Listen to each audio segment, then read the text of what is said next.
Hello, everybody, and welcome back to Second Date Field. No. Taking the plate right now is Kevin.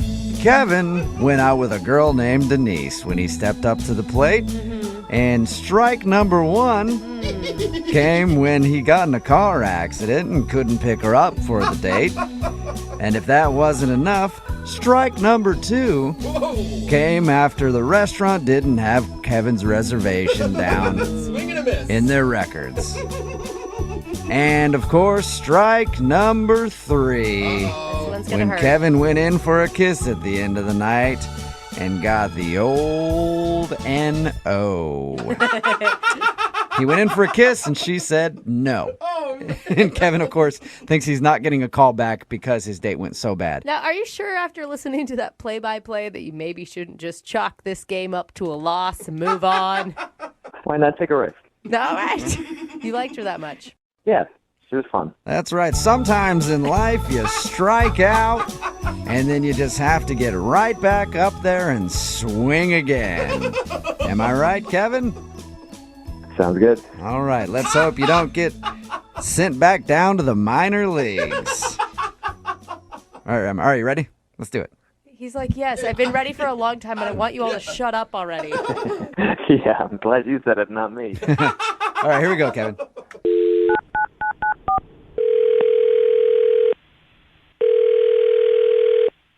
Hello? Hi, I was looking for Denise. This is she. Hey, Denise, how are you? Who is this? Jubal from Brooke and Jubal in the Morning, the radio show. Okay. I've heard of it. Sweet. Awesome. We're taking a survey today. Cool, we'll check that down. Any idea why I'm calling you? No. You recently went out with a guy named Kevin. How would you know that? I know that because Kevin actually emailed us and told us a little bit about your date. What? And then asked if we could call you to find out why you don't want to go out with him again. Really? He wrote into you guys. Yeah, he emailed us. It's a segment we do on our show. We do it all the time. It's called A Second Date. There are a lot of reasons why I don't want to go out with him again. Really? A lot of reasons? I want to hear at least a couple. Let's start with the beginning. He said that he thought you might not be calling him back because his car was like in the shop and you had to come pick him up. Yeah, I mean, it worked out. Like, I have a car. It was fine. I understand when people get in, like, accidents. Like, obviously, he didn't plan for that. Yeah. Hopefully, it's not, like, a thing that happens all the time, because then that's, like, a whole nother issue. Right. But what else did he tell you about the date? He said that you guys had dinner, shared dessert, and then you drove him back to his place. Yeah. And he tried to get a kiss, and you were just like, nope. No way. No way. See, and I thought that was mixed signals because you ordered dessert, which usually indicates you're having a good time and you want it to last longer. No, I just like dessert. Oh, okay. So you can sacrifice hanging out with a dude you're not that into for some chocolate. I get that. All right, so he wasn't so terrible that you couldn't eat dessert with him, is what you're saying. I could handle a couple more minutes. Okay. So what didn't you like about him then? It all sort of started when I picked him up. I was okay with picking him up, but when he got in the car, I could just tell that he was really frazzled. And I get it. He was just in a car accident, calling his insurance. Like, I totally am a human, and I understand that, like, that's really stressful. But when he got in the car, he said he was tired, and I was like, do you want me to take you home? But he just said no, and he just asked if we drove to the restaurant in silence because he was just going to take a little micro nap. Are you serious? Nap? He slept in the car while you drove to the restaurant? Yeah, I was like, you know what? It's when, like, fine, turn on the radio, like, let him zone out. Oh, my God. I totally get that. Then he actually closed his eyes, said, like, thanks, like, we'll catch up when we get to the restaurant. Shut up. What was going through your head when you're driving in the car with this sleeping stranger sitting next to you? It was, like, just really bizarre. Did he ever address it? Like apologize? Like, hey, I'm sorry that I took a nap. No. In fact, when we got to the restaurant, I put the car in park and he just snapped right awake. And it was like, oh, here we are. And I mean, it was so weird. Like, he just was like this brand new refresh person after this 10-minute car ride and this little nap that he took. That's all the guy needed was a nap. Yeah, it's back to See? Yeah, normal. a little power nap, and then you're good. Yeah, I mean, we were having such a good time, like really nice, easy conversation. Good. And then we ordered dessert, and right after we ordered, he said, I'm going to take a little nap again. What? At the table? What? At the table. Is he? Was he joking with you at that point? No, so I asked him if he was joking, and he said he wasn't. And before he even finished that sentence, he was curled up in a little ball in the booth in the back of the restaurant. Oh my God! Like he actually curled up in a ball in the booth? He laid down. Pretty much. I mean, he wasn't sucking his thumb, but he was getting very comfortable. And he wasn't kicked out of the restaurant? I've done that a lot drunk, and they kick you out. Yeah, that's Probably because of the drunk part, Jubal. Oh, maybe. Okay. Yeah, not the sleeping part. How long was he asleep for? Like 15 minutes. But Wait, then so again, it was like they put the plate on the table, and he just snapped awake and was like ready to have more conversation, and I was just very confused. So you're sitting there twiddling your thumbs for 15 minutes. Yeah. And then he just goes back into talking about whatever you guys left off on? It was incredible. I have never heard or seen of, this ability to nap anywhere, but it happened on my date, and I don't know. I know the perfect way to figure it out, Denise. What's that? Why don't we just ask him? Because Kevin's actually on the other line listening to this conversation, and he wants to talk to you. Or sleeping through the conversation. Yeah. I don't... What? Kevin, are you there? Hi, Denise. Yeah, I'm here. Wake up, Kevin. This is not happening. No, it actually is. Denise, I didn't think you'd have such a big problem with napping. You can nap all you want in your room, on a couch, in front of the TV, but like on a first date, in a restaurant, in my car. But they're just micro naps. Like, the date wouldn't have gone so well if I was tired. Right. But I asked in the beginning. I said we don't have to do this. Like I totally like I knew you were stressed out. I could see it. But we did go on a date. We had a great time on the date. We even had dessert, and I only had 2 naps. So So this is all the time. You take naps like that all the time. Not when you're just stressed out about a car accident. They work really well. I'm actually surprised more people don't do it. I don't know why everybody finds it so funny. Kevin, are you saying that you don't find it strange that you took 2 naps on a first date? No, it's not strange at all. You're making this out to be a bigger issue than it really is. Look, a lot of people take micro naps throughout the day. A lot of Japanese people take naps throughout the day. I take naps. Yeah, I get that, but I don't curl up in a restaurant booth with a girl I'm trying to impress while I'm eating dinner with her. Well, see, okay, that's what you're not getting. I couldn't impress her with such a great date without taking that nap. You didn't impress me by taking those naps either. Okay, look, I feel like I'm on trial here for taking a nap, okay? Kevin, you're not on trial for taking a nap. You're not. You're on trial for taking 2 naps. Yeah. On your first date. It is kind of strange.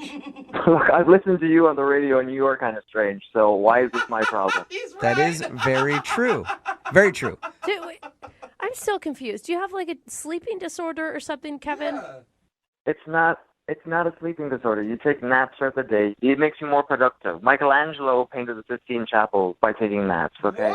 He did? Yeah. Yeah. Okay, Kevin, but I doubt that he took naps while he was on a first date with a girl. That's true. We don't know much about Michelangelo's dating experience. I'm sure if he did have a girl that he was dating, that he would have taken micro naps, and they would have had a great date. I will say, Denise, I mean, despite this odd behavior, which isn't really necessarily bad towards you at all, you had a great time. When he was awake, yeah. Okay, Denise, what about this? What if I can promise you that Kevin stays awake and you guys go out on a second date? We will pay for it. Are you going to come with us? No, I don't want to be around Kevin. Okay. But we will pay for a second date if you'll go out with him again. Kevin, can you stay awake? Yes, or we could take a napping date together. Uh-oh. Oh, there you go. A little cuddle time. That's an attractive offer, but I think I like to go on dates where people stay awake the whole time and we don't have to worry about someone falling asleep. So Wait, I'm okay. I think you should take a micro nap and make that decision again. Oh. I'm okay. I'm okay with my sleep schedule. I'm like a grown woman who stays awake. When Are you the sure, sun's Denise? out. Denise, we could wait for like 10 minutes while you take a nap and sleep on it. Please, would you mind? Would you mind? Just so everyone knows what that feels like. No, I'm good. All right. Well, Denise, thank you very much. Yeah. Kevin, I'm sorry we couldn't get you a second date.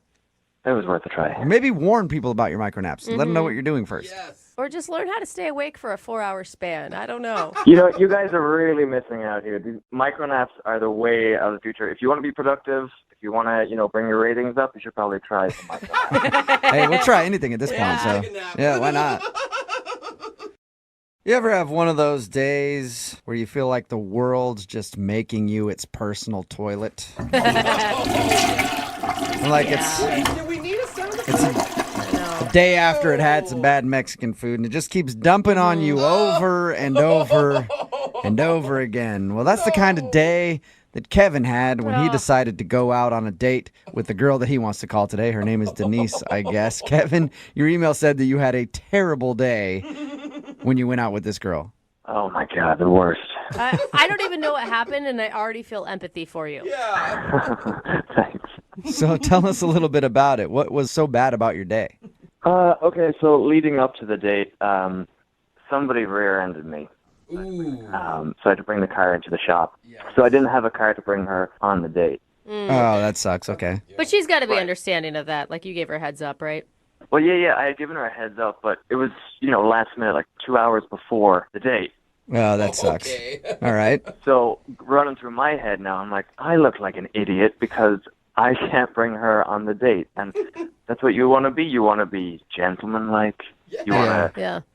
Chivalry. But at least it wasn't like you just didn't have a car and you forgot to tell her in 2 hours before. Like, oh, yeah, my bad. You got to drive. You were in an accident. Yeah, and if anything, it's got to be a good read on her personality, right? Because if she's a total a-hole about it, you probably know you don't want to date her any further.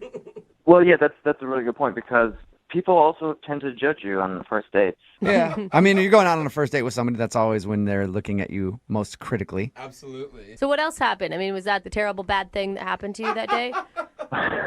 Well, that was pretty bad because then I had to call her and ask her to come pick me up. Oh. All right. That's rough. So it started out being, hey, I'll pick you up at 7. And then it was, I got in a car accident. Can you come pick me up at 7?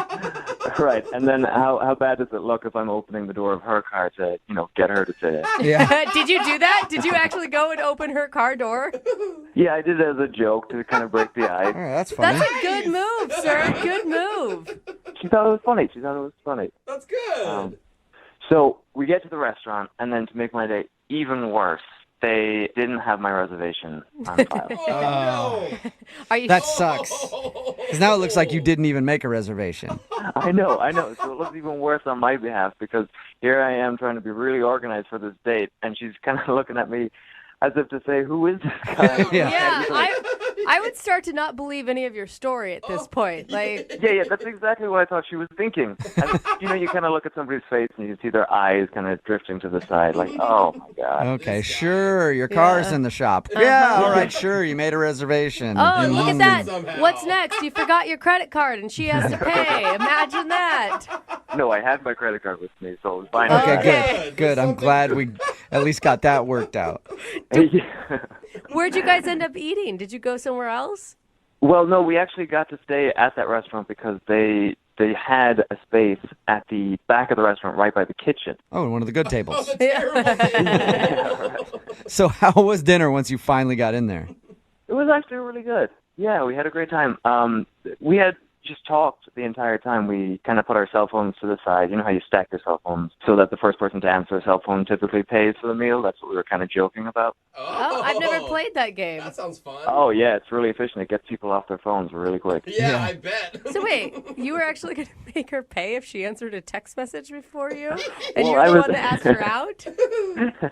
I was going to pay anyway, but it was just kind of incentive for us to really keep Okay. communication. Like Okay. a fun icebreaker, sort of. That sounds good. Yeah. So we finished the meal, we get to dessert, and we actually had dessert, Oh. which is a great sign on a date because that means, you can just talk over dessert. You never want to eat dessert fast. You don't want to be that person. No, it means that she wants to stay longer and actually talk to you, because if she's having a horrible time, she's not going to order dessert. Yeah, let's get the check. Right, exactly. So afterwards, we paid the bill, and she drives me home. Yep, that's right. Oh, she had to drive because you didn't have your car. Yeah. So Yeah. did you guys kiss or anything? Was she a gentlewoman and walked you to the door? Well, here's the thing. I had joked. I was like, "Hey, do you want to walk me to the door?" And she didn't. And She didn't? She turned you down? What'd she say? She was like, "No, I'm good." So I was like, "Okay." So I tried to wrap the night up quickly, and I leaned in for a kiss, and she was like, "Maybe next time." Yeah. Oh, You should have ouch. known when she said no to the door walk that she didn't want the kiss. Like, that's why she said no. Oh. Well, I was trying to compromise. I was like, "We can stay in the car." Good So strategy. you ended with no kiss and her saying, "No, I'm good," to walking you to the door. It sounds like she might have not been having as good of a time as you thought she had. I'm not going to lie. I felt like she was sending you mixed signals, ordering the dessert and then not going in for the kiss at the end. Yeah, that's what I thought. Why do you think she's not calling you back? Where do I begin? I guess you're right. There was a few things. Okay, well, we'll play a song, come back, and then find out if you got a second date or if you get ditched. All right, sounds good. Thank you. Hold on.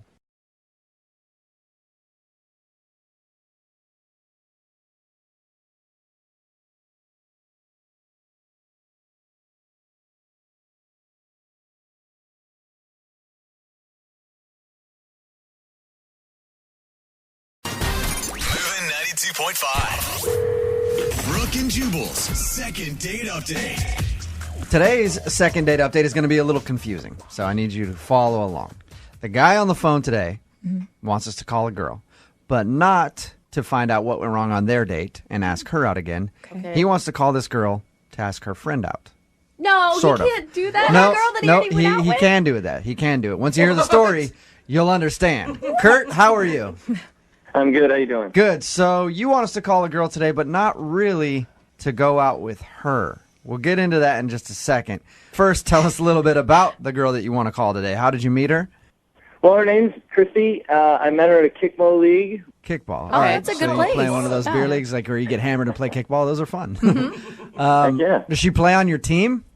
No, she doesn't. Okay. She's on the other team. And All you, right. Oh, you just, rivals. you just noticed her? Or, I mean, what stood out about her? What's that out about her? A little bit of her uniform. That might have been a little bit of it. Nice. What?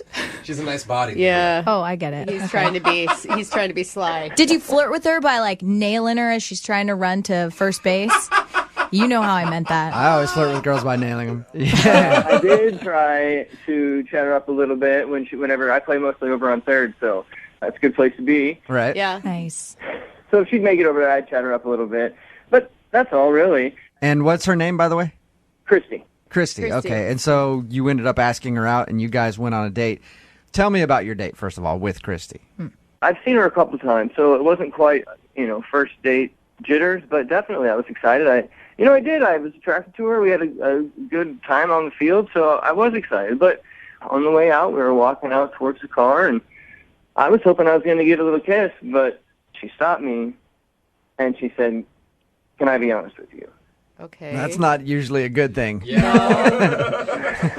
No, it's not, and it wasn't. She said she thought I was a great guy, but she just wasn't that interested. That sucks. That sucks. All right. But at least she was honest with you. Yeah, but she said she had a friend that would be perfect for me. So hey, So So she wanted to play she- matchmaker? So she rejected you, but then was like, I think you'd be great for my friend. basically yes. That's okay. That's interesting. I've never heard that really happening on a first date before. No. Like, hey, I thought you were terrible to hang out with, but I'm going to go ahead and pass you along to one of my friends. You might be just dull enough for her. Yeah, I don't That's- like very much. That's Yeah. how that would feel to me. Is that what it felt like to you? Yeah, I asked her right away. I said, "Did I do something wrong, or what? Why? Why do you not want to hang out with me? Why Right. do you think you have a friend?" And what did she say to that? She said, "No, you're fine. I just think you'd be perfect for my friend." I mean, Can I ask, did you immediately say, okay, that's cool, I'm interested in Give me your number. No, I was a little surprised. I stopped. I didn't want, I don't know, the date kind of ended pretty quickly. We said our goodbyes and went on our own way, but... And so after all that was over, did she try to hook you up with a friend? Well, that's why I'm calling you guys, because I've texted her a few times, and I've never heard from her. Okay, so are you more interested in finding out why you're not a perfect fit for her, or you're just more interested in getting this date with her friend that she said would be great for you? I want to talk to the new girl. If she thinks I'm so perfect. Okay, all right. He's excited. So you know that she doesn't want to go out with you, and you're fine with that. You just are wondering why she's not getting back to you about the friend. Exactly. If we were so perfect, well, then let's do it. Otherwise, I think she was just lying about the whole thing. She just wanted to get out of it. Yeah, that would suck, but that is actually a good way to let somebody down, though. Hey, I don't like you very much, but I know someone who'd be great for you. Yeah, that's a nice way to blow somebody off. Maybe that's what happened. Now, how bad are you going to feel when you do actually meet this friend that's perfect for you, and she is a horrible person, and you're just like, oh, my God, that's what you think of me?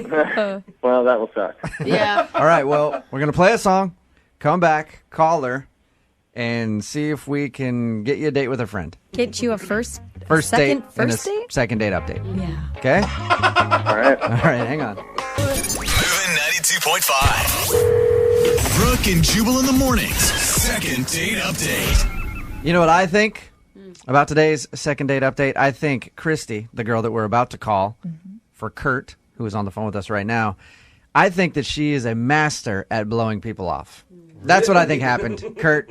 Now, at the end of your date, if you're just tuning in for the second date update, they were done with their date, walking to the car. He thought he was going to get a kiss. She actually stopped and said, you know what? I just got to be honest. I'm not interested in you.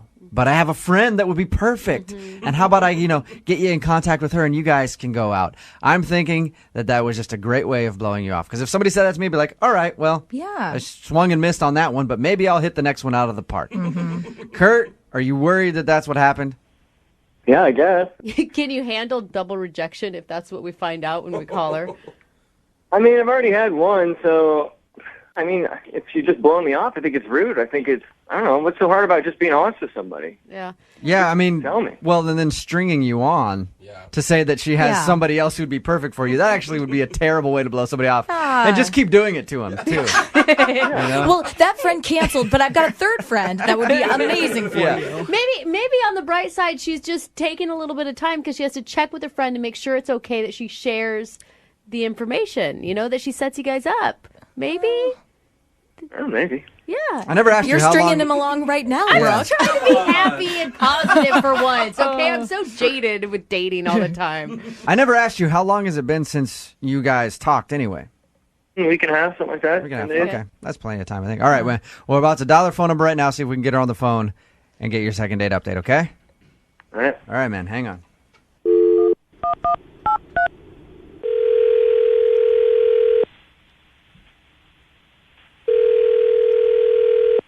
Hello, Hi, is Christy there? this is her. Hey, Christy, how are you? This is Jubal from Brooke and Jubal in the Morning. Sorry, who? Jubal?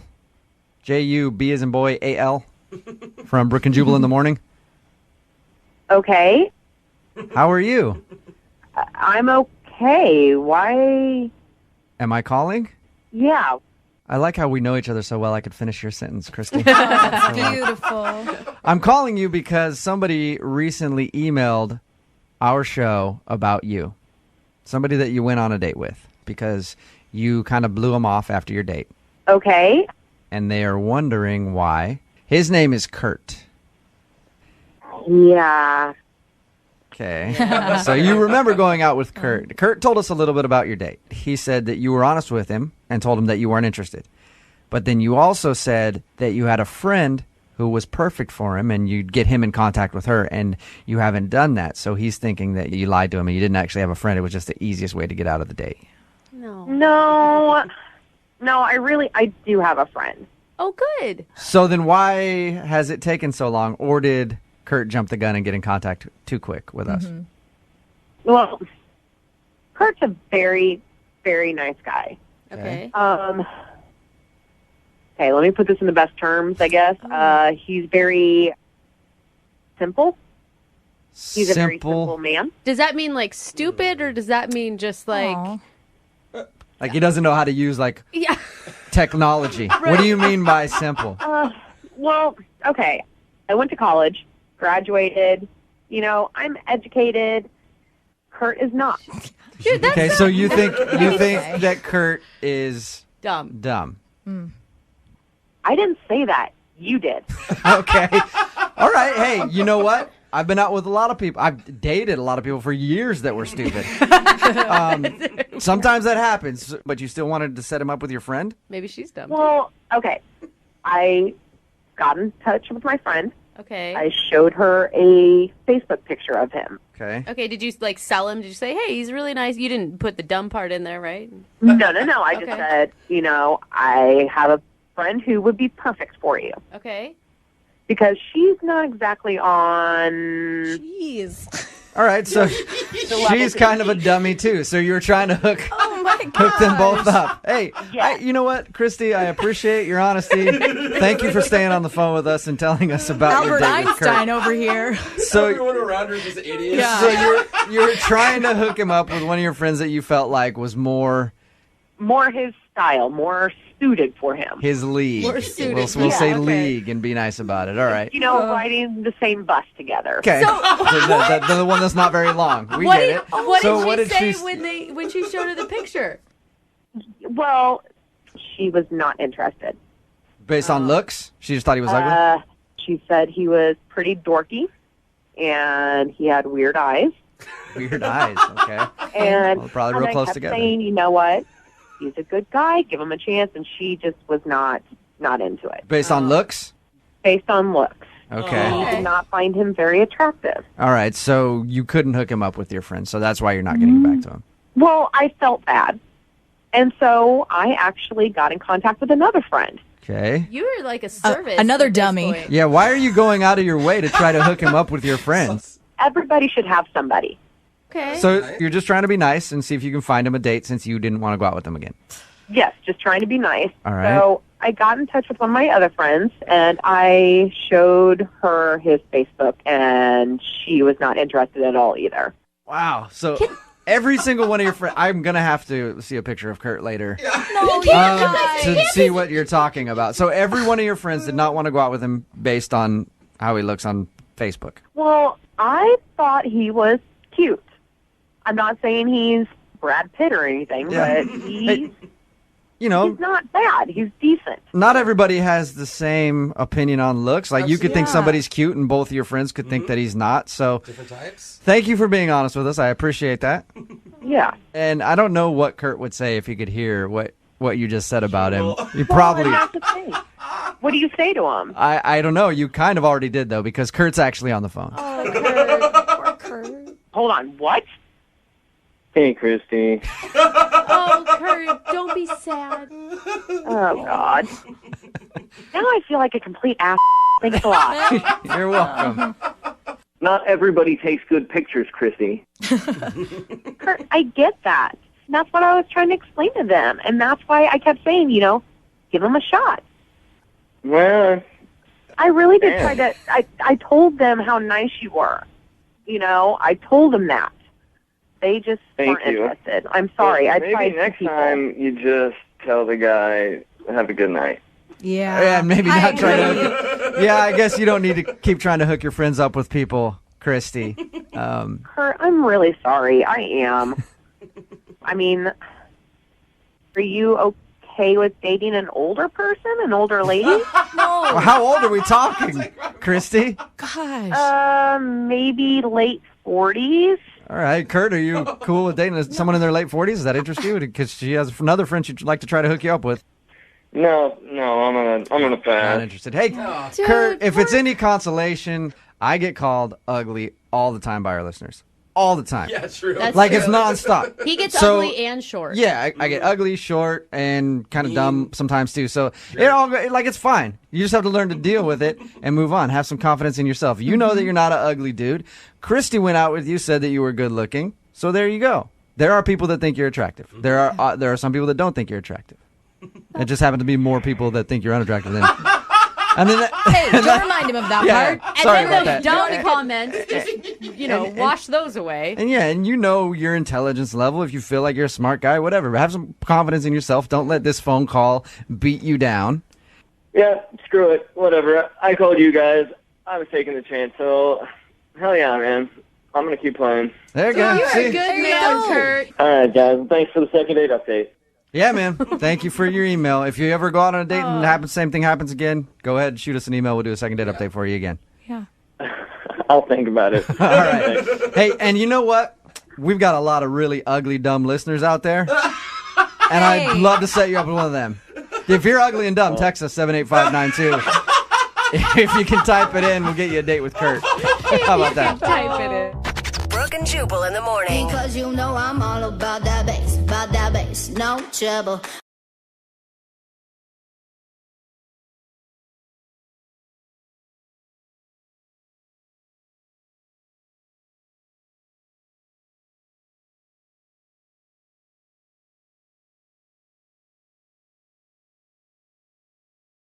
Are you single and feeling out of the loop? Put away that mouse and get out of the house. Join In the Loop, Seattle's brand new activities club just for singles. Go to intheloopsingles.com today. Moving 92.5. Brooke and Jubal's second date update. It's tough as a guy when you go out on a date with a single mom and the woman happens to be raising a little hater. What? You know what I mean? Like the kid hates you Yeah. because the kid has smarts and the mom hasn't quite figured it out yet? Doug emailed us about a girl he went out with named Gwen, and apparently Doug had a problem with her kid. Right, Doug? Uh-oh. Yes, yeah. Hey, you guys. First of all, explain to us how you met Gwen. We met on a dating website. Uh-huh. I just saw her profile and thought she was cute and messaged her, and went pretty well. Can I ask you, why were you meeting the kid on the first date? Well, I wasn't meeting the kid on the first date, but the date went well. So you ended up back at, okay. You know, she had to get back early to put the kid to bed and stuff, so. What'd you guys do when you went out? We just went out and grabbed a bite to eat, and we went to go see a play. So. Okay. Okay, Right. that's a nice date. Yeah, and so then things progressed and you went back to her place? Yes, you know, she let the babysitter go and she put the kid to bed. And I don't know. I mean, things were going really well. We were talking and, you know, hanging out on the couch and then I love how you're just like sidestepping what Right. you were Yeah. really doing. Hanging out, wink, cuddling, wink. Yeah. heavy petting. Talking a lot? just, I was a lot of talking. A lot of talking. Okay. But yeah, and then, I mean, the kid gets up No. and like comes up, and I mean, you know, whatever. It's the kid's house too. I get it. He can go wherever he wants to. I like that you just call him the kid too. That thing. Wait, did he walk in on you guys making out? I mean, not like what's making out? What's your definition? Kissing, fooling around a little bit? I mean, she heard him coming. Okay. She heard him coming out of his bedroom. And then she stopped and threw you to the other side of the couch and tried to act like everything was normal, right? Yeah. Sorry, Mommy was just working out. She's a little out of breath. So how old is her child? I don't know, 6, I think. I'm not good with kids' ages. He could literally be anywhere between like 4 and 12. Yeah. I don't know. It's a 25-year-old. So what did it do, though, when it saw you? It? Or, you know, the kid. So the kid comes around the corner and he's tired. It's late. He's like, Mommy, I want to watch Cars. I want to watch Cars. And you know, I'm just sitting watching this all go down. And she's like, No, sweetie, it's time to go to bed. It's time to go to bed. And I swear to God, the kid points at me and says, Mommy, I don't like him. So the little kid was trying to block you. Yeah. Oh, man. Yeah. I love this kid. What did you say? Why would you love this kid? Oh, my God, it's funny. What did He's you a little say? hater, like I said. Yeah, he is. Did you try to defend yourself against the 6-year-old? I tried to kind of stay out of it because this is her house. She was like, well, sweetie, this is Mommy's friend. His name's Doug. And, you know, I tried to introduce myself, but he wasn't having it. Yeah. He was not interested. So she ended up, like, going and taking him and, like, putting him into bed. And I'm just hanging out in the living room for 15 minutes. And that, I mean, honestly, that was kind of it. She came back and said, maybe we should pick this up another night. Right. Yeah. Okay, so that's how it ended then, with the 6-year-old hating on you, and then you... Yes. The 6-year-old kicked you out. Yeah, the 6-year-old kicked you out of his house. Yeah. So that's how it ended? Did you guys kiss goodbye or anything and say, like, set up another time for a date or anything like that? Yes. I kissed her, and I thought, even with that, I thought that it went well. I absolutely thought that I was going to see her again, but we didn't set up another date then. But it sounded like you handled the whole thing really well. Yeah, I mean, you and didn't yell at a Yeah, kid you're or going to be anything. like, stop trying to throw salt in my game. You little You hating on me. I'm tired of you hating on me. You hate on me because you ain't me, kid. Go to bed. Sip that haterade. Yeah. Take some haterade and go to bed. Have you tried to reach Gwen? Have you called her? I have. I've called her a couple of times, left a couple of voicemails, and I sent her an email. And I don't know, like, it's been a week. I just haven't heard back from her. All right, we'll play a song, come back, and call her and get your second date update, all right? All right. All right, hang on. Moving 92.5. Brooke and Jubal in the mornings. Second date update. All right, we're about to call Gwen on behalf of Doug because Doug was punked by her 6-year-old son. Right, Doug? Yeah. That's basically what happened. He's so serious about Doug met this girl, Gwen, on a dating website. She is a single mother. They went out, had a good time, ended up going back to her place. Started messing around a little bit, watching a movie after she put her son to bed. Mm-hmm. The son woke up at some point, walked in the hallway, and was crying that he wanted to watch a movie or whatever, like kids do. And then at that point, pointed at him and said, "I don't like that man." And in Doug's defense, you can't really do anything back. Yeah, you can't say You it. can suck it, little kid. Yeah. You want a piece You of want this? to. You want to say it. But you know that it's going to be really bad if you do. So Mm-hmm. she put the kid to bed, came back, and then told Doug to leave. Not in a mean way. No. She said that she would make plans, but Doug hasn't heard from her since, so he wants to give her a call. Doug, did you ever address to her like, "Hey, I hope your kid starts to like me at some point," or? Not really, just because, like, I don't want to, like, move too fast. Okay. You know, Okay, I oh, was that's just good. like, Yeah. I was just like, hey, let's go out again. I really like you. He shouldn't speak that way to his father. Call me daddy. Yeah. All right. Oh my God, that would have been amazing. Yeah, refer to me as sir. You refer to me as new dad. Grounded. Okay. We're going to get her on the phone right now and see if we can find out why she won't call you back, okay? Okay.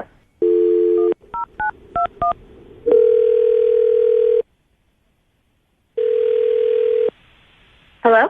I was looking for Gwen. Yeah, that's me. Hey, Gwen, how are you? This is Jubal from Brooke and Jubal in the Morning. I'm moving 92.5. Okay. What's going on? Do you even know who I am? Do you know who I am? Okay, that's enough, Jubal. Do you, though? Not. You don't, do you? We host a radio show, and we do a segment on our show where if someone goes out on a date with somebody and they get blown off, they email us to call that person and ask why. You went on a date recently with a guy named Doug. Doug told us that he enjoyed your date and you had kind of made verbal plans to go out another time, but you haven't been answering his emails or phone calls or anything. Is there a particular reason why? It's not going to work out with Doug. Well, why the laughter? Yeah. And why do you know so definitely? Whoa. We're not going to gel. It's just not going to work out. Is it because your kid doesn't like him? He told us that your kid came out in the middle of your date and said, "I don't like him." The next morning, I was talking to my son, and I said, why didn't you like Mommy's friend? And he said, well, Mommy, that man litters. Litter? And I litters? I said, he litters. What? And he said, yeah. And he took me in the bathroom, and he pointed at the floor to a wrapper. Oh, no. And I picked it up, and it was a little individual wrapper for Viagra. Are you serious? I'm serious. How did you explain that to your kid? I thought it was a condom. That's way better. Yes, that's where I thought it was going too. Oh my God. So he was on your date and he popped a Viagra. Yes. Not only did he come prepared, but Doug can't get it up. Okay. All right. Hold on. I need to address something. Gwen, that's Doug. Doug is on the phone with us. Doug, He's on the phone? Yeah. Why would you say something like that on the radio? Why would you do something like that? I can't even believe a human being would treat another human being in that way. Whoa!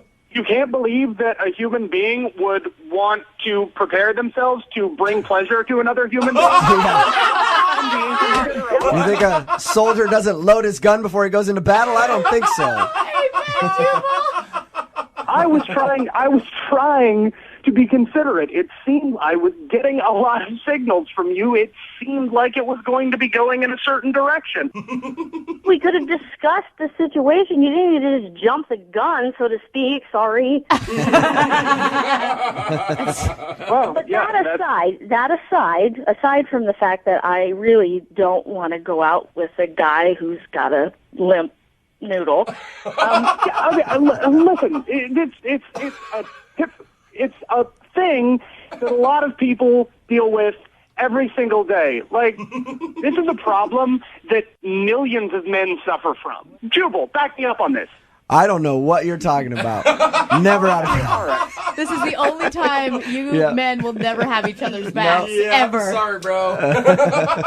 You came to a first date in my house with my child thinking you were going to get lucky enough to need Viagra. Always got to be prepared, though. Yeah, right? you never know. And if the child had not come out, I dare say I would have used that Is he right? Is he right, Gwen? Come on. You got to be honest for him. Making out is a far cry from getting in the pants. Okay. Yeah. Okay. I can't believe I it. like how Doug just jumps the gun. He's like, she made eye contact. Taking a Yeah, Viagra. this is happening. Yeah. Yeah, I made eye contact. Better pop the pill. Oh, come on. Gwen, but you liked Doug. I mean, you brought him back to your house. I liked him, but you should have seen his face when my son came out. It looked like a dread disease had entered the room. Nobody wants to be around a kid when you're in the state he was in after taking a yeah. Viagra. That's just a weird territory. He's grabbing a pillow. Like, get the kid out. Get him out. So, at this point, I would like to ask you guys if you would be willing to go out on a second date. We will pay for it. Gwen, would you like to go? I'm going to say a resounding no. Okay, and Shocker. Doug, you don't want to go out again, right? No, I'm good. I'm good, thank you. Well, Gwen, thank you for your time. Appreciate it. Yeah, you're welcome. And do I'm sorry, Doug. Listen, I don't feel like I have anything to defend. I am so glad that you guys did this for me. You think you're dodging the bullet, huh? Thank you so much. Oh, yes. Well, you're very, very welcome. I've clearly dodged something, but it's not as hard as a bullet. This,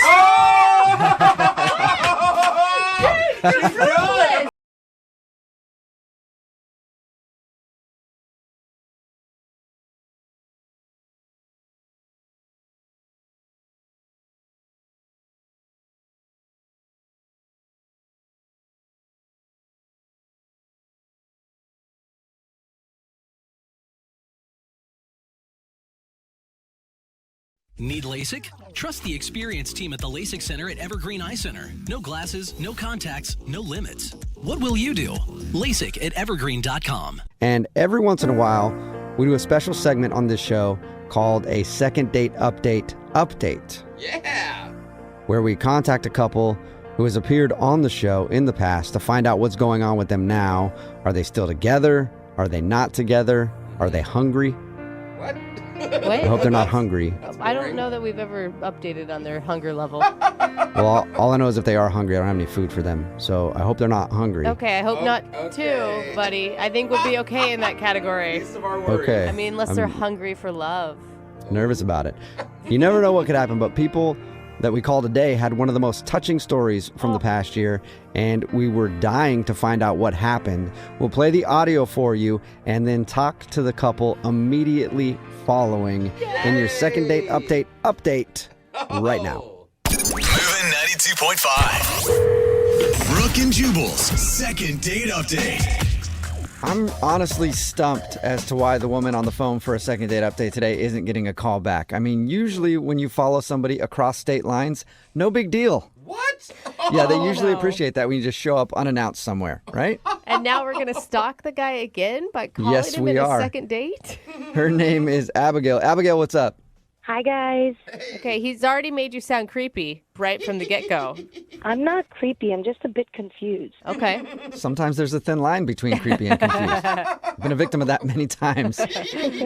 You have a pretty interesting situation, Abigail. Why don't you tell everybody, first of all, the guy that you want to call, what's his name? Brian. Brian. And how did you meet Brian? Well, I'm a little leery on going on online dates and meeting guys on dating websites because they're usually either nuts, ugly, or smelly, or just not. God, it sounds like so many great options. I don't know why you're so upset about this. But, I gave it a shot one more time, and I met Brian. And I got to tell you, we hit it off immediately. It went from 0 to 60 in virtually no time. So you liked his aroma. He had a good aroma, a good scent. I mean, from what I could smell over the phone, he was great. Oh, so you're saying it went from 0 to 60 before you guys even met in person? Right. I mean, it was instant attraction via conversation. Wow. His profile picture looked great. And then I did a little more digging and found his Facebook profile, and I realized it's really what he looks like. Uh-huh. Okay, did you get his tax returns? 'Cause it sounds like you put in a lot of effort. If I'd done a little more digging, maybe. Yeah. So, I mean, that's a lot of pressure to put on a date when you've been disappointed so many times. Were you worried about that? I was, and that's why I did my due diligence, and we talked for hours. I mean, there was nothing I couldn't discuss with him. We text me at least 5 times a day. Oh, I love that. How long was this going on before you guys actually decided to meet in person? Just about a month. Whoa, that's a long time. Yeah. I really wanted to see him, but the thing was, he lived 2 states away. Oh. So the whole logistics of meeting each other was really difficult. I see. I was going to say, what took so long? Yeah, that makes sense. That's it. But I thought we had kicked it off so well. I wanted to do a grand gesture of romance. And one night when we were chit-chatting, he was telling me his best friend's birthday was that weekend and where they were going to be and what the plans were. And I thought, wouldn't it be cool if I flew down and surprised him? Whoa, for your first meeting? I mean, we had chatted for so long. This was inevitable that one of us was going to fly in to meet the other. But a surprise and just showing up is a whole different ballgame if you don't know him that well yet. But I could see where it could pay off. Like, it could be an amazing thing or it could be really bad. So how was it when you saw him for the first time? I just started drooling. He was so gorgeous. Oh, my gosh. Wow. Well, maybe that's why he's not calling you back. You just showed up randomly out of the blue with drool all over you. It's a good point. And how did he react? Was he drooling as well? Was it just a big spit fest? He was kind of taken aback. I basically came up behind him and tapped his shoulder, and he turned around, and he got white as a ghost. He was shocked. Of course. Okay, wait. Set the scene. Where were you guys when you tapped him on the shoulder? Were you at the birthday party? Yeah, I showed up at the restaurant where the birthday party was. Whoa. Yeah, that's a very bold move. Well, because I didn't know where he lived, so this is the only way I could get in contact with him. So what did he do? I mean, after he recovered from the initial shock, did he hug you? Did he kiss you? I mean, the first thing he did was say, "What are you doing here?" And I told him I thought it'd be a really cool surprise to, shock you and be here, and thought it'd be really romantic. Yeah. And then for most of the night, I ended up speaking to his friends and not much to him. Oh, my wow. God. But you got to understand, I mean, I knew he had to speak to other people. It was his best friend's birthday, so I let it go. I figured, hey, that's what he has to do. So wait, hold on. How was he introducing you to his friends? Well, he really wasn't. I mean, the 1 or 2 times that I'd bump into him, somebody would come up to him and say, "Oh, and you are?" And he would say, "Oh, this is a friend of mine." Oh, okay. Ooh. Okay. Ouch. And I thought, well, it is really new. We haven't really told people about us. So I get it. He wanted to keep it on the down low. I get that. Yeah. I'm starting to worry about you. I mean, after the birthday party, what happened? Well, when we got to the end of the night, people started leaving, and it was basically he and I and his best friend. And I started talking to him, and I said, well, I'm here now. And he said, how long are you here for? And I thought that was odd that he would ask me when I'm leaving when we just met. Uh-huh. Yeah. But I said to him, I'm here till tomorrow evening. Maybe we can have lunch or brunch tomorrow, or maybe even right now. Let's go for another drink or a cup of coffee. Hey. And he said he was really busy. He had a lot of commitments the next day. But I was like, okay, maybe you can spare an hour. I did fly all the way out here. Uh-huh. He said, you know what? We'll set up a date for when I can either fly out to you or you can fly out here again. Were you Oh, wow. So crushed? I I was crushed until he said, let's see if we can figure out a time to meet up again. Oh, so I no. thought there was some hope there No. that, maybe he really was busy the next day. I don't know. He didn't know you were coming, so. You are so nice to this man. Well, he's something special. Aww, How many times have you tried to? For you. Oh no! How many times have you tried to get a hold of him since that weekend? It's been a week so far, and I only heard from him once, and that also through text. So it's not like it was before. Oh, my gosh. And you're sure he's single, right? From what I understand, I didn't see any rings on his finger, and I didn't see any other woman around. Okay. That's good. Okay. Well, we'll play a song, come back, call him, and then get your second date update, okay? Okay. All right. Moving 92.5. Brooke and Jubal in the mornings. Second date update. If you're just tuning in for today's second date update, it's the kind of thing that movies are made about. Abigail is on the phone, and Abigail met the man of her dreams online. And they chatted back and forth every single day, every single night for weeks until Abigail decided to show up unannounced at a birthday party. She flew all the way there to surprise him, tapped him on the shoulder, and he turned around and she said, "Abigail's home." That's not what happened. Poor Abigail. I think I've seen that movie before. It's scary, but I don't think that's what happened. That is sort of what happened. Abigail did surprise this dude that she'd been talking to online. They live in different states, and she actually showed up to a birthday party that he was at, unannounced, and was hoping that everything would go great. But when she got there and surprised him, he was kind of weird and sort of ignored her the rest of the night, and they haven't really talked since. Abigail? Hi. Yeah. Sounds just like what you said, Jubal. I mean, very similar. I'm really not a stalker, I promise. Well, I have a whole different scenario in my head, Abigail. Abigail, you're so sweet. It just makes me so angry because it sounds like you guys really connected and he really led you down this path, and he's just a jerk. I don't know how else to say it appropriately. But she did show up out of the blue, unannounced, like from states away. That could creep a guy out. But he was giving her the wrong signals, man. I really got the feeling that we had the connection, and he would have loved this romantic gesture. All right, well, we'll find out. I'm going to dial his phone number right now and see if we can talk to him and get your second date update, okay? Okay. Oh, okay. Gosh, she's Hold so on. nice.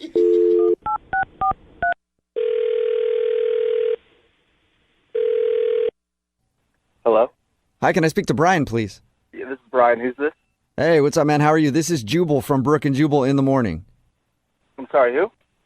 Jubal from Brooke and Jubal in the morning? Weird ways. I know. Sounds weird. Yeah, I don't know what you're talking about, man. I figured you wouldn't. That's fine. Brooke and Jubal in the morning is a morning radio show. Okay.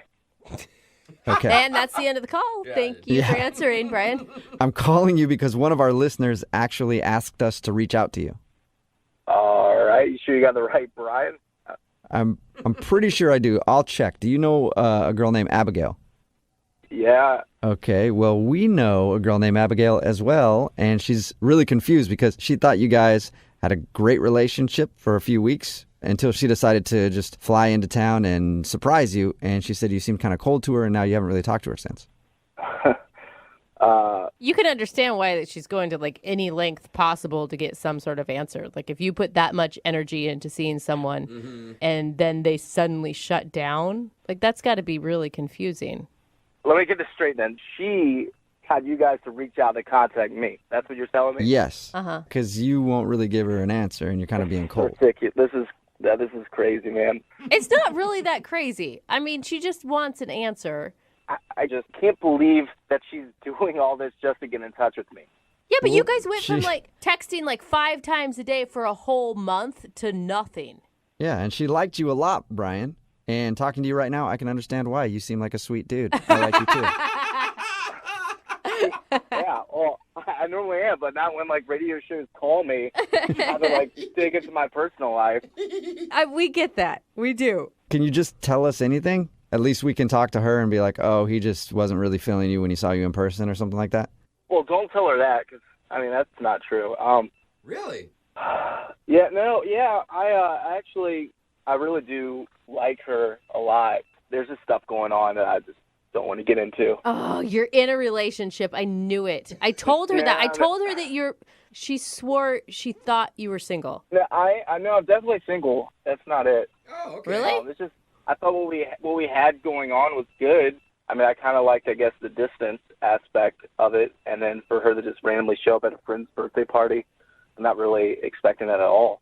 But why did you spend all night avoiding her? I mean, at some point, if you say that you really like her... Yeah, well, I guess it just got too real for me, having her right there. Too real, like, you like talking to her online and on the phone, but to realize you could actually touch a person was strange?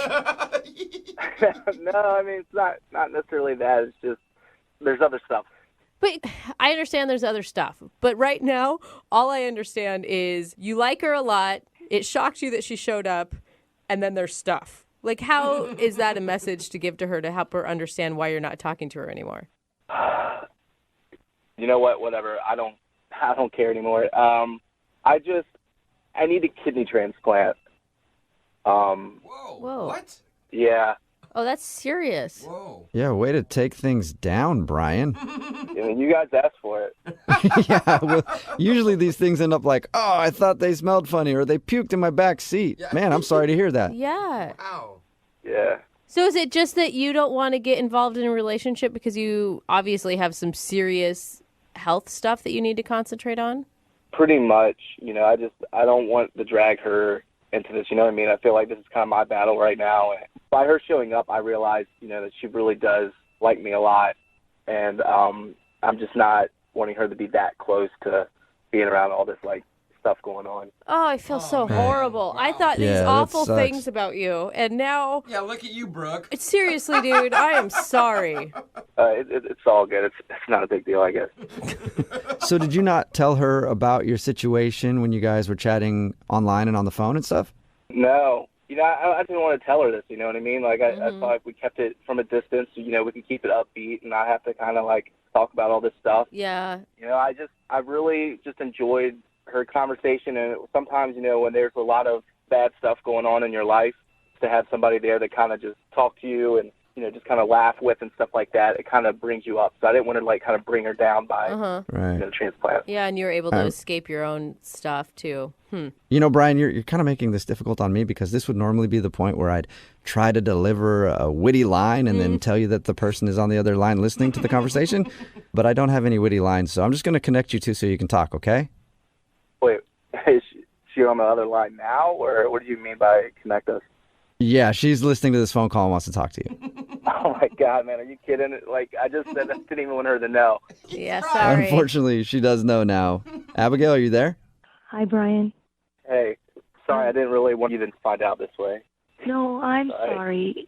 I don't even know what to say. I'm You shocked. you don't have to say anything. I mean, I know that I didn't tell you, so there's no way you could have known. It's just, I don't know. I didn't know how connected I was going to get with you, and then I guess I got worried about actually telling you. So. But I want you to know something. I care about you more than you can imagine. I'm here if you want to talk. I'm here if you need me to make you laugh. I'm there for you. I really appreciate that because, I mean, I don't know. I got scared once you got down there and, you know, actually seeing you, and it made it seem too real. And I guess I pushed you away a little bit and didn't want to, you know, get too close. Listen, get close. If you need me to do anything or help you or just put a smile on your face whenever you need me. Yeah, you're such a sweet person. I don't want you to get all caught up in this and then something go wrong. Right now, I'm on a waiting list. I'm not, you know, there's no guarantee of when I'm going to be able to get the transplant. And honestly, Abigail, I really care about you, and I really want to, you know, keep you in my life. And at the same time, because I care about you so much, I feel like I can't. I don't know. I'm just really torn right now. I mean, I'm willing to take a blood test. Is there any way maybe I'm compatible in some way? Whoa. No, I don't want you to do that, Abigail. I really... Listen, this is about kindness. This is the reason why I was put in your life. The chances are so slim that that's even possible. I don't want you to have to go through with that. But Brian, there's always a chance. It may be slim, but it's still there. Yeah, but it's just I can't think about you actually giving up your kidney for me. I can't think about you doing that. I don't want that to happen. Well, I got two. Good point. Good point. Yep. So I can give one up. It's like a spare tire. Wow. I don't even know what to say. At least give me the chance or the opportunity to look into this. Consider it. You have to consider it. Brian, how about this? How about we send Abigail out to you, and you guys can spend the weekend together. You can hang out. You can go on a few dates, and you can even discuss a possible kidney transplant. I've never had to say that in a second date update before, but I'm saying it. So, I can't believe this is actually happening right now. Oh my God. would you be interested in that, Brian? Just checking things out? I don't know about the whole kidney transplant, but the date would be awesome. I would love to go on a date. Yes. Okay, Brian, so that's a yes. Yeah, definitely. Yay! I'm happy to hear you say that, Brian. Oh, me too. Yeah, I'm really excited that I'll actually be seeing you. This has been a really weird second date update. Normally Yeah. it's the dude who's begging to put his organ in a woman. And Organ jokes. You had to, didn't you? I couldn't help it, yeah. Brooke and Jubal in the morning. That was a second date update from 6 months ago, and we're on the phone with Brian and Abigail for a second date update right now. Oh my gosh. Hey, Brian and Abigail, how you doing? Hey, how you doing? Oh my God, I've never been so excited to get an update. I know. Yeah, what's the update on your story? I can't thank you guys enough for, bringing us together, flying me out to see Brian. It was great. He showed me around the city. We got to know each other better. It was awesome. Oh, really wonderful. Yeah, she even made a shirt and wore it that said, "This guy needs a kidney," with like an arrow pointing towards me. So that was pretty good. That's kind of cute. So the spark is still there. For me, there's more than a spark. For you, Brian, or you, Brian, you're like, oh my God, dude, she would not go away the whole week. No, it's been great. I really appreciate you guys doing this for us. It's just we're trying to still take it a little bit slow with everything that's going on. Yeah, but you're talking in us, and that it means you're in a relationship. Yeah. Well, we're not quite calling it a relationship right now. Okay. Okay. Oh. So what are you then? I mean, we're definitely really good friends. I mean, I think we're definitely really, really good friends right now, and just trying to see where it goes. Good friends who do it. I like that. Right? Those are the best kind of friends. Are you kidding me? Friends with benefits. Well, here's the situation that we're dealing with, to be totally honest. Okay. I went through extensive testing, and I found out that I am a match. My kidney is a match. What? For a kidney replacement? Yeah, a match for a kidney replacement. Whoa! What are the chances? And in 6 weeks, we have the operation scheduled. Oh, yay! Oh, that makes me teary. News. I know. Yeah, and it's scary and exciting all at the same time, but yeah, we are scheduled for the operation. You're going to give him a kidney and you're in the friend zone? I have a feeling, Brian, you're okay with that, right? Yeah, no, like I said, it's just, I don't know. We didn't want to get too serious before the transplant and everything. I mean, it's kind of an emotional decision, and she's doing this for me, and it's great. But I don't want her to be holding my kidney hostage or something if we get in an argument. Yeah. You know what I mean? Smart guy. Yeah. But it's still going great. Yeah, and once the surgery's done and everything is successful, maybe we'll see how it goes after. Great. Well, that's good. Yeah, pretty excited and scared. Yeah, this is definitely really great. I really appreciate you guys helping us with this whole thing, because I don't know that we'd be, going through with this and being so close that we are now if it wasn't for you guys helping us out. Sure. Well, I'm glad you found a match, and hopefully you guys can turn it into something even better than just a really good friendship. Yeah. Yeah. Definitely. And no pressure, though. Even if the relationship thing doesn't work out, you two have such a bond together that you really will be tied together in some way for the rest of your lives. Well, he'll technically have a piece of me. So. Yeah. Brian, if you ghost her after she gives you a kidney, you are officially the worst person in the world. No, it's not going to be like that. Okay, Oh, good. that's awesome. Congratulations, both of you. Thanks, guys. Thank you for everything. Brooke and Jubal in the morning.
Are you looking for the thrill of your life? With Zadart, Seattle's only exotic car rental company, you can book a Lamborghini, Ferrari, and more. Visit Zadart.com, ZADART.com to book your exotic car ride. Moving 92.5. Brooke and Jubal's second date update.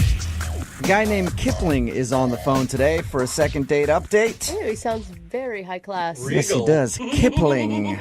Apparently, he's not very good at dating, doesn't date a whole lot, and he's afraid that his nerves might have got the best of him on his first date. Kip, how you doing? Good. Can I call you Kip? Yes, actually, Kip is. Most people call me Kip. Okay. I don't know why. I just don't want to call you Kipling the whole time. I know, it just sounds I don't know weird. why, but it sounds weird. The tongue weird. Yeah, it's kind of. Yeah, it's a weird name. Okay. So, Kip, now I want to call you Kipling every time. This is. I mean, you can if you want to. All right. And Well, Kip, anyway. remember, you're getting made fun of by a guy named Jubal, Yeah, so right. you're fine, dude. Oh, okay. All right. Well, Kipling, whatever. Just tell us about your first date a little bit. What's the problem? Okay. Well, I don't generally date a lot, like for the most part. Okay. I just don't go on a lot of dates. I don't do the whole online dating thing, just because it's weird and hard. But anyways, this friend of mine at work, she sort of showed me this. Her friend Mona. She was showing me pictures of her, and It sounds to me like you're trying to say your friend from work hooked you up with a date. Yeah. Am I not explaining that right? Well, I mean, you did. It just sounds like you're a little nervous, maybe, and kind of all over the place. Okay. Sorry. Okay. Yeah, you're fine, man. You're doing a really good job. You're here with friends. Kip will help you out. So your friend set you up with a lady.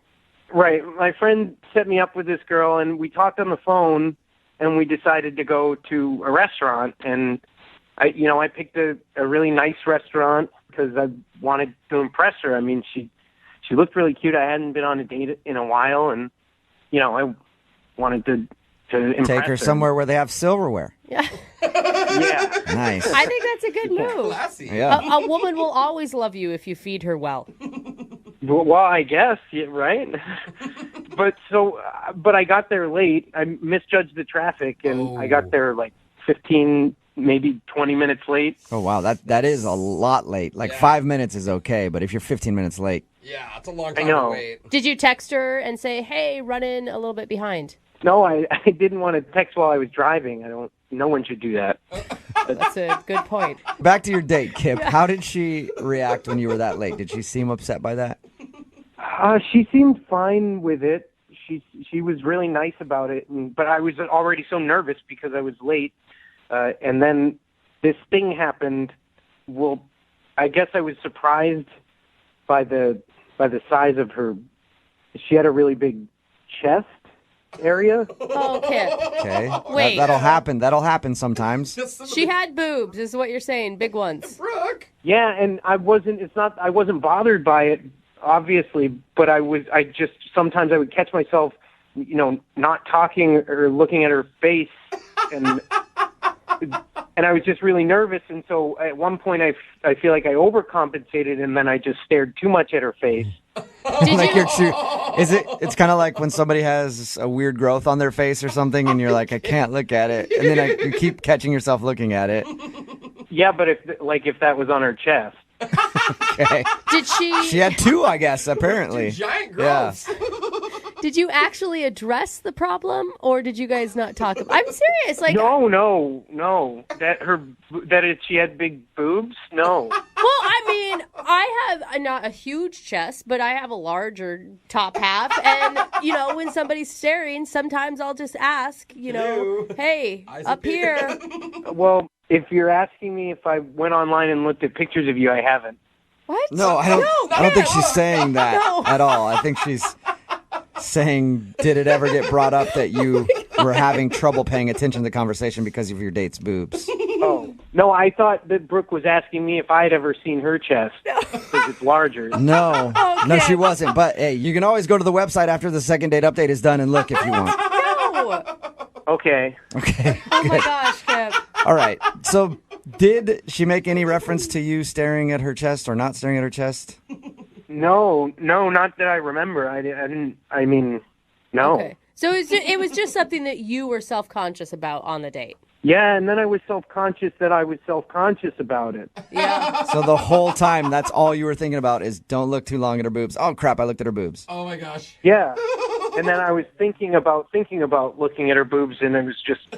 It was just downhill for you. Did you hear a word that she said on the date? I mean, I know at one point she was talking about swimming, but I have no idea what that was about or anything. How long did you spend at dinner staring at her breasts? Well, so that was the thing. I thought that, I don't know, in my mind I thought dinner and drinks would last like 3 hours, and then we were done by like 45 minutes. So I started to panic, and I was, suggesting a bunch of activities like, you want to go bowling? Or, I don't know, I just was suggesting these activities, and she kind of wasn't really into it. She said she had to go and meet a friend, and so, I walked her to her car, and I didn't get a chance to like try to kiss her or anything because she was getting in her car, and then I asked her if I could call her, but she was closing the door. I don't know if she heard me or not.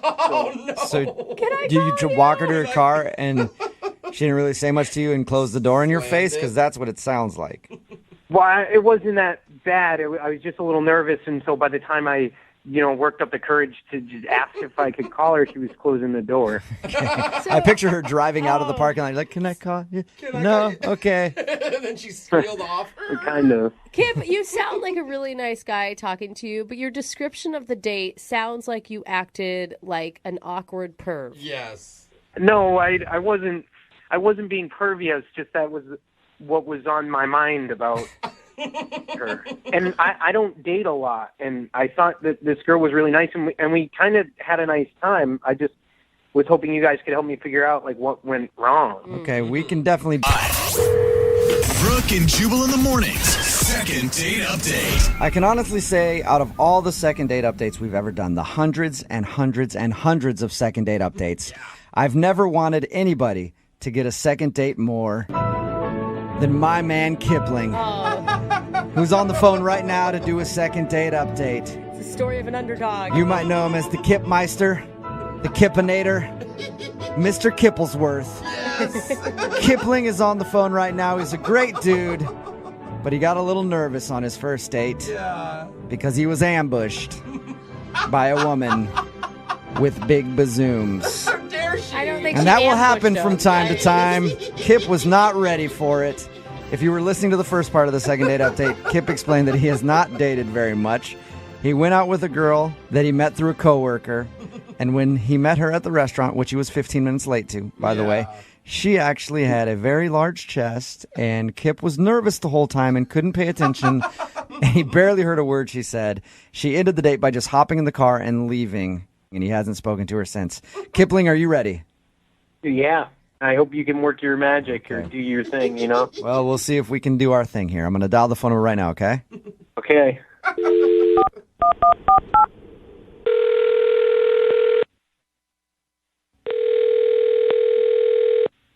Hello? I was looking for Mona. Yeah, this is her. Hello, Mona. My name is Jubal, and I host a radio show called Brooke and Jubal in the Morning. Okay. Cool. Have you ever heard the show before at all? Yeah, no, I mean, I've heard of you. I just don't listen That's okay. that often. Okay, cool. Well, you may have never listened really before, but you're actually on the show right now. What do you mean? I mean that one of our listeners actually sent us an email about you. About me? Yep. Really? Yep, and they said all nice things, too. That's great. What's it about? It's about a date that you went on recently. Really? Yeah, you went on a date with a guy named Kipling. Oh, wow. Mhm. Yeah, you mean Kip? I do. Yes, I do. And he actually emailed us because he wanted us to get a hold of you. I guess you're not calling him back since your date, and he's confused. Yeah. Is there a reason why you don't want to go out with him again? I mean, he seemed like a really sweet guy, but I could just tell he was really, really nervous, like anxiously nervous, like kind of extremely awkward. On a scale of 1 to 10 and the most awkward dates you've ever been on, how was this date? A 15. I'll tell you why I ask it like that, because we actually talked to Kipling. Sounds like a nice guy, but he was also very nervous talking to us, so I can't imagine how he would be on a date. Yeah, like everything you can imagine, like times 1,000. Did it get better as you guys hung out longer? No, it only got worse. Oh. How did it get worse? Like, he showed up almost 20 minutes late Right. without letting me know. When he walked in, though, despite being 20 minutes late, were you kind of excited? Like, oh, he's cute.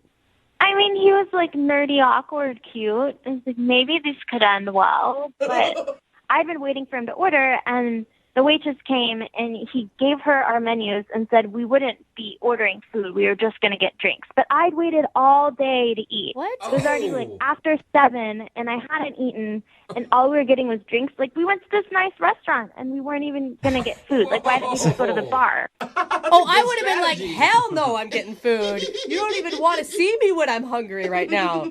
We were like a few drinks in, and I started getting a little tipsy, and I finally was like, hey, man, like, I'm really hungry. Like, is it okay if we order something? And he was like, yeah, sure, I'll get an appetizer for us to split. Oh, wow. So then he decides to get calamari, which is fine. It was great. Yeah.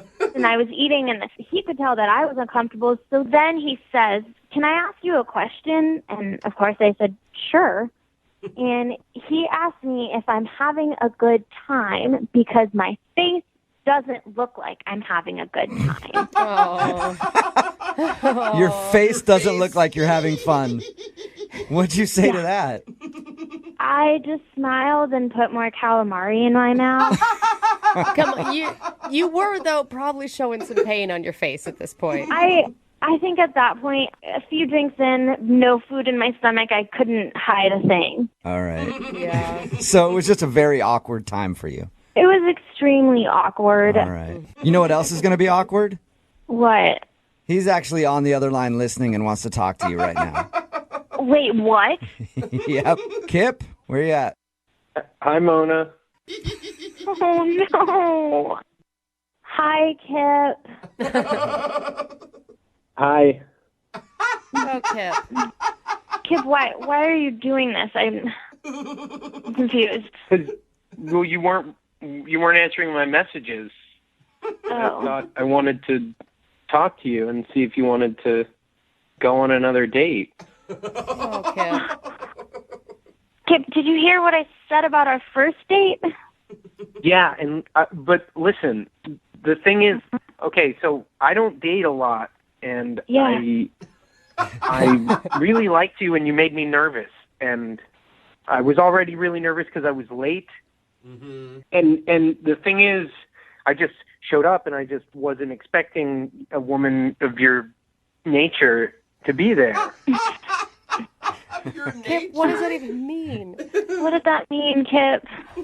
No, I just mean you're very beautiful. You know, you're very captivating. You have captivating features. Oh. You know. Kip, that's really sweet. Yeah, it is. Yeah, and I just got nervous, and that's why maybe I wasn't the best dater. I was nervous, and I could tell you weren't having a good time, and the reason I didn't order a bunch of food is because I don't know, maybe we were gonna, something was gonna happen. What? Oh, Kip. Wait, what are you talking about, Kip? What was going to happen if you ordered food? I don't know. Maybe you just, if you don't know what happens if the date goes well, and Oh, gosh. I just didn't want to have anyone to feel awkward about having bad breath or have stuff in their teeth or anything.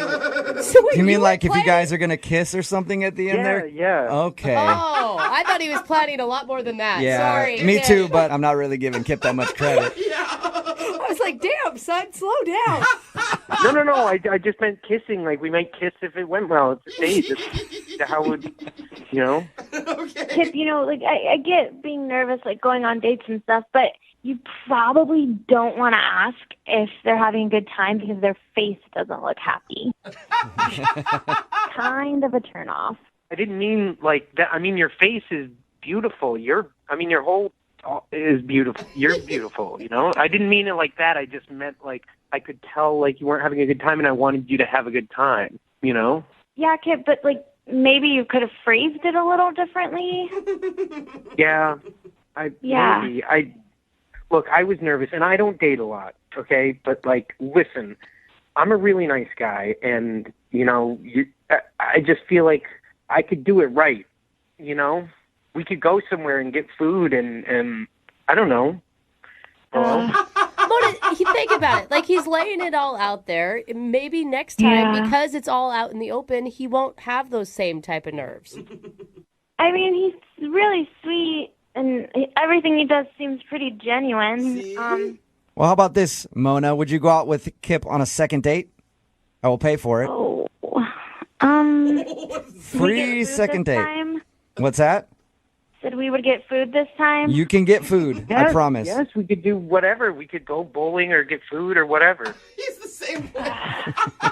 Kip, you really like bowling, don't you? I just don't date a lot, and that's just the last date I went on. We went bowling, and we had a great time. Oh. You guys don't have to go bowling if you don't want to, Mona. You can do anything. We will pay for it, though. Will you go out with Kipling again? You know what? I guess he does deserve a second chance. Whoa! That almost sounded not painful. What does that mean? You're saying yes? Yes, I'll go out with Kip again. Yay! Yeah, really? You won't regret it, I promise. Congratulations, Kipling. You got a second date, man. I can't believe you guys did this. This is amazing. Kip, I can't believe we did it either, honestly. Brooke and Jubal in the morning. Got a text in at 78592 that says, I can't believe Jubal didn't advise her to wear a turtleneck on their next date. Talking about today's second date update. If you missed it, this guy named Kipling, or Kip as we call him, wanted to call this girl named Mona. He had a very awkward first date with her.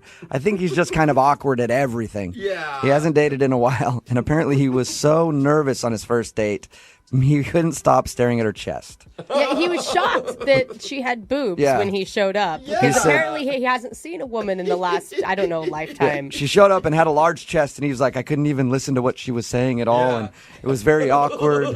He's like, don't look. Okay, look, now you're looking too much. Yeah, another text in at 78592 that says, Kip needs to wear blinders on a date so he doesn't get distracted. He does. Except for instead of blinding the sides, it's just blinding anything below eye level. Yeah, and somehow we were actually able to get the girl to go out with him again. I don't know how, but I'm very happy. I was pulling for him the whole time. He sounds like a great dude, just not good at dating But at all. do you really think the second date is going to go that much better? I don't at all, but I'm glad that he was able to get a second date. Another text in at 78592 that says, Mona sounds super hot. Kip is not even close to being in her league. Whoa. Wow. Wait, you don't even know. Does Kip have competition out there? There's some other nerd trying to win over Mona's love Like, I on would a just text stare form? straight at her chest and let her know I was doing it. I can handle it. So I'll anyway, take that woman from Kip. they got a second date. People are asking at 78592 to get an update on their second date. We'll see if we can do that for you. If she actually does go out with him again. Yeah, she might have just I don't know that Yeah. there's going to be a lot of update. Remember, if you want to do a second date update, all you have to do is email the show and we will call the person who didn't call you back.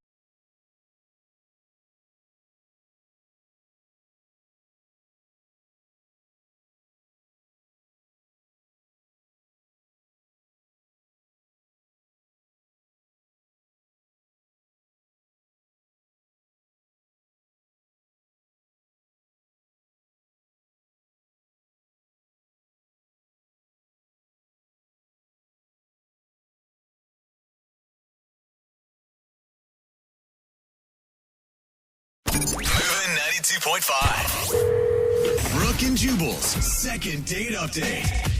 I just have one question for the guy who's on the phone for a second date update today. Nicholas, how are you? I'm well. How are you guys? My question to you is, why aren't you dating somebody your own age? Why are you dating senior citizens? Oh, no. Come on. What are you talking about? Well, from your email, it says that you took your date out on a tour of a chocolate factory. I figured that's somewhere where you take, like, someone in their early 80s or a 4-year-old. So I figured, I was assuming you're not dating, like, young children, I hope. And so I was guessing that you're dating somebody who's, getting on in years. Is that true? No, it's not. So your date was your age? Yeah. And I'll have Right. you know, we did a chocolate tour at Theo when I was dating my husband, and look how it turned out. Yeah. Yeah. Look how it turned We're out. married The now. only people I know that still actually read a newspaper. In other words, you're not dating 90-year-olds, are you, Nicholas? No. No, No, okay. I'm not. All right. Well, tell us a little bit about the girl that you want us to call today. We already know that you took her on a tour of a chocolate factory. Was that fun? We had a great time. Okay. But we met when we were volunteering at a charity event. Oh, that's cool. Yeah, and I don't do it all the time, but with the holidays coming up, I thought it was a nice thing to do. Nicholas was volunteering at our senior citizen. Yeah, charity event. More like we get it. cleaning up bedpans, you know. So you guys met at a charity event. Did you ask her out the same day that you met her, or? Yeah, I did. She's really energetic, and she made the event a lot more fun. So I thought, well, I'd like to spend more time with her, so I just asked her, and she said, yeah. Okay. So you asked her out, and you guys went to the chocolate factory. What was your main selling point there? Well, before we went, I read that chocolate was an aphrodisiac. So, not that I was going to get fresh or anything. But You didn't actually tell her that, did you? Yeah, please. No, what do you think? All right. Yeah, what are you Hey, I got a great date. We're going to go to this chocolate factory because I heard chocolate makes people horny. Yeah. Wink, You want to go there? Yeah, that's a great pickup line. Okay. So you kept the aphrodisiac part to yourself, but she seemed to enjoy herself at the chocolate factory? Yeah, we saw the process, and at the end they let you sample all the chocolates that are there, and it seemed like she was having a great time, and I could see us hanging out more. Okay. And then when we walked out to her car, when we were leaving, I made a pretty bold move, and that might be why she's not calling me back. What'd What did you do? Did the tour excite you like you thought it would, and then you actually showed her how excited you were? No. When we were walking out, I grabbed her hand, I spun her around and kissed her, and she seemed shocked by that. But I said, I have a rule that I always kiss on the first date, but only if the girl's worth it, and you're worth it. Nice line. That's a Nick? lame line. You don't like that line? No, I that's kind of like that stupid. line. And it makes you sound like you kiss every girl on the first date. But only if she's worth it. I don't. I really don't. To me, it sounds the opposite, that you don't kiss every girl on the first date. I guess you know what, your line would have worked on me. You're not So- really my target audience. Hey, well, maybe you're dating the wrong kind of people. So you spun her around, you kissed her, and you gave her that line. And did she react in a positive way, or did she seem annoyed by that? Well, I asked her if we could hang out again, and she said yeah.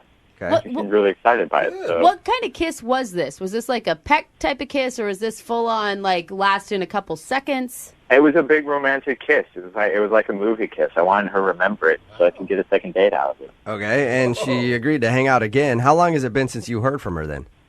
Well, I've texted her and I've emailed her, but it's been 3 days. You said you may think that you maybe went too far with the kiss. Did she act like flustered, giggly? What was her attitude afterwards?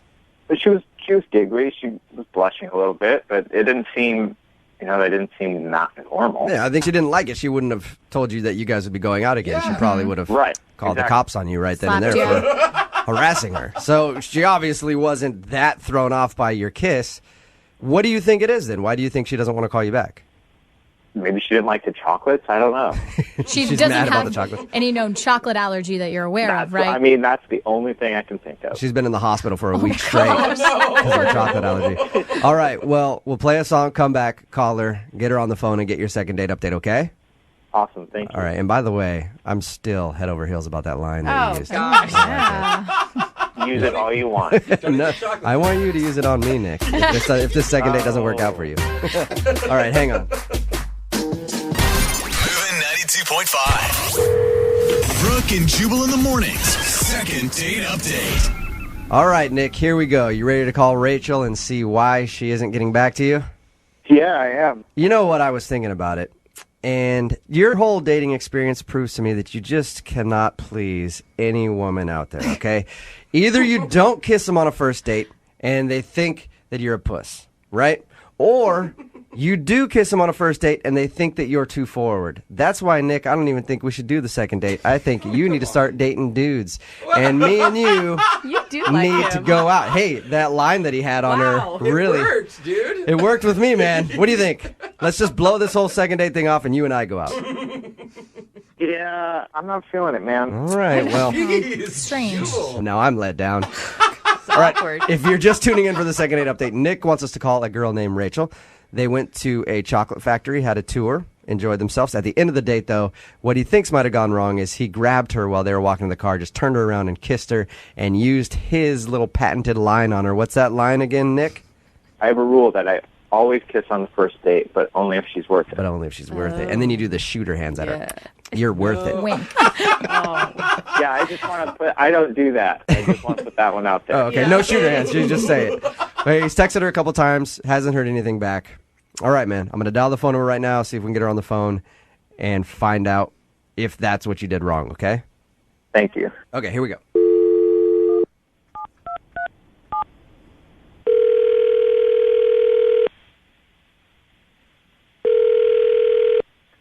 Hello. Hi, can I speak to Rachel, please? Yeah, this is she. Hey, Rachel, how are you? This is Jubal from Brooke and Jubal in the Morning. How you doing? Fine. How are you? I'm good. Thank you for asking. I'm calling because you recently went out on a date with a listener of ours, and he liked you a lot, but you haven't been returning any of his text messages or phone calls. So he emailed and asked if we could call you and find out if something went wrong on your date. Okay. His name is Nicholas. Yeah, I know Nicholas. You know Nicholas, okay. Well, we talked to Nick about your date. He told us that you went to the chocolate factory and all that good stuff. And he also says that he's been trying to get a hold of you, but you're not responding to anything. Is there a reason why, or are you just busy? Listen, I'm at work, and I want to be really nice about this, so let me just say this. Nicholas seems like a really, really nice guy, and actually the chocolate factory was a really lovely thing to do. But all throughout the time that we were there, he just kept saying stuff like, oh, my ex-wife would never do this, and she would never enjoy it the way you've enjoyed it today, and that kind of thing. And He talked about his ex-wife the whole time? yeah, pretty much. Like every other thing that we did, he was like, "Oh, she would never have tried this. You're so much cooler That is than her." so annoying. Rachel, such a bad move. I know you're at work. Thank you very much for, Yeah, no, talking to and us. listen, he's not a bad guy. It was Yeah. just kind of weird and creepy that he kept bringing her up. I had an ex-girlfriend like that, and one time we were at the drive-thru at Taco Bell, and she's like, "This Taco Bell reminds me of Greg," and I was like, "What? What?" So I understand exactly how annoying that could be, especially on a first date, Rachel. Okay, so when I talk to him again, you want me to let him know that, hey, maybe don't talk about your ex-wife so much on a first date? Yeah, and then here's the other thing. And again, super nice guy, but I got home, like he dropped me off. It was very sweet. And within like minutes, there was an email that he sent me saying, "Oh my God, I had such a wonderful time," which is fine. But then he started to list like all these different things that he had already looked up that he wanted us to try and do together. So he was already planning the second date. He planned out the next 6 months and just went totally overboard with what he sent me in the email. So he talked about his ex-wife the whole time, and then he was a little too fast on just like, "Hey, man, we can do this and this and this and this." All things that my ex-wife didn't want to do. We can do all that. That's what he was like? Basically, yeah. And again, I don't want him to feel like I'm trying to slight him or snub him. I just think that he needs to pull it back a little bit, not seem quite so eager. All right. It turned me off. Rachel- Nice guy, just don't want to go out with him again. Thank you, Rachel. Appreciate you being honest with us. Yeah. And thank you for being honest with him, too, because he's actually on the other line and heard everything that you just said. Are you serious? Yeah, he is serious. Yes, I am. Oh, Hi, Rachel. hi. Are you really talking about my ex-wife that much? Yeah, you really were. I'm sorry. I didn't realize I was. But honestly, she wouldn't have done any of that, and I thought it was so great. No, Nicholas, stop. You're talking. Okay, I understand what you're saying, but kind of by doing that, you're talking about her again. Maybe just explain to Rachel that you cannot talk about her in the future if Rachel wanted to give you another shot. Exactly. Yeah, no, Just take me what I said. Look, you're really, really sweet. I just think maybe you need to talk to someone about whatever feelings you haven't resolved over your ex-wife. It can't be with me, though. Nicholas, is the divorce recent? Is that why you're still so stuck on it? It was like 14 months ago. I'm not stuck on it. Okay. You moved brought on it up completely. on a first date. And you just brought it up a second ago. Yeah. I feel like, Nicholas, maybe you're not ready to be dating. It's okay. I kind of agree with them, Nicholas. I think that maybe you need to, take some more time to get over this, because anyone who talks about their ex-wife throughout an entire date and then sends an email to someone saying, there's 3,000 things I want to do with you in the next 2 weeks, that's just kind of a bit much. Really. And I'm sorry, you guys, I'm trying so hard not to be mean because he's a nice guy. I don't want to go out with him again. Yeah. Wait, can you just stop saying you don't want to go out with me again? Because I've heard it 4 times now. and See, Nicholas, it's not really fun to hear about something over and over and over again. Yeah, but I don't think I was going over and over and over again. I don't recall that, and I didn't email you 3,000 things. I emailed you 3 things with 10 possible other things to do if those 3 things didn't work out. Oh, Nicholas. You're very organized, Nicholas. I'll give you that. I think that part's kind of sweet. Can't you say he was just excited about seeing you again? No. I just think it was a little bit too much, and I don't want to go out with you again. Stop. Sorry. Stop saying that. Poor Nicholas. I know, Rachel, you've already answered my question, but I have to ask it anyway. Would you go out with Nicholas again? We will pay for a second. Don't ask her that. You already said it. Poor Nicholas. Could try in a different language Yeah, or but something. I just wanted to make sure, Nick. Yeah, I think we've already covered the bases. I think we're all pretty sure that she doesn't want to go out. I haven't heard it from her yet, or have I not been paying attention? Come on, Jubal. So no date then, Rachel, right? Nope. Yeah. Hey. At least it wasn't the kiss that did you in. I mean, And at least Jubal wants to go on a date Uh-huh. with you. Yeah. Yeah, Jubal, you free tomorrow? Send him 30 date possibilities and he'll think about it. Brooke and Jubal in the morning.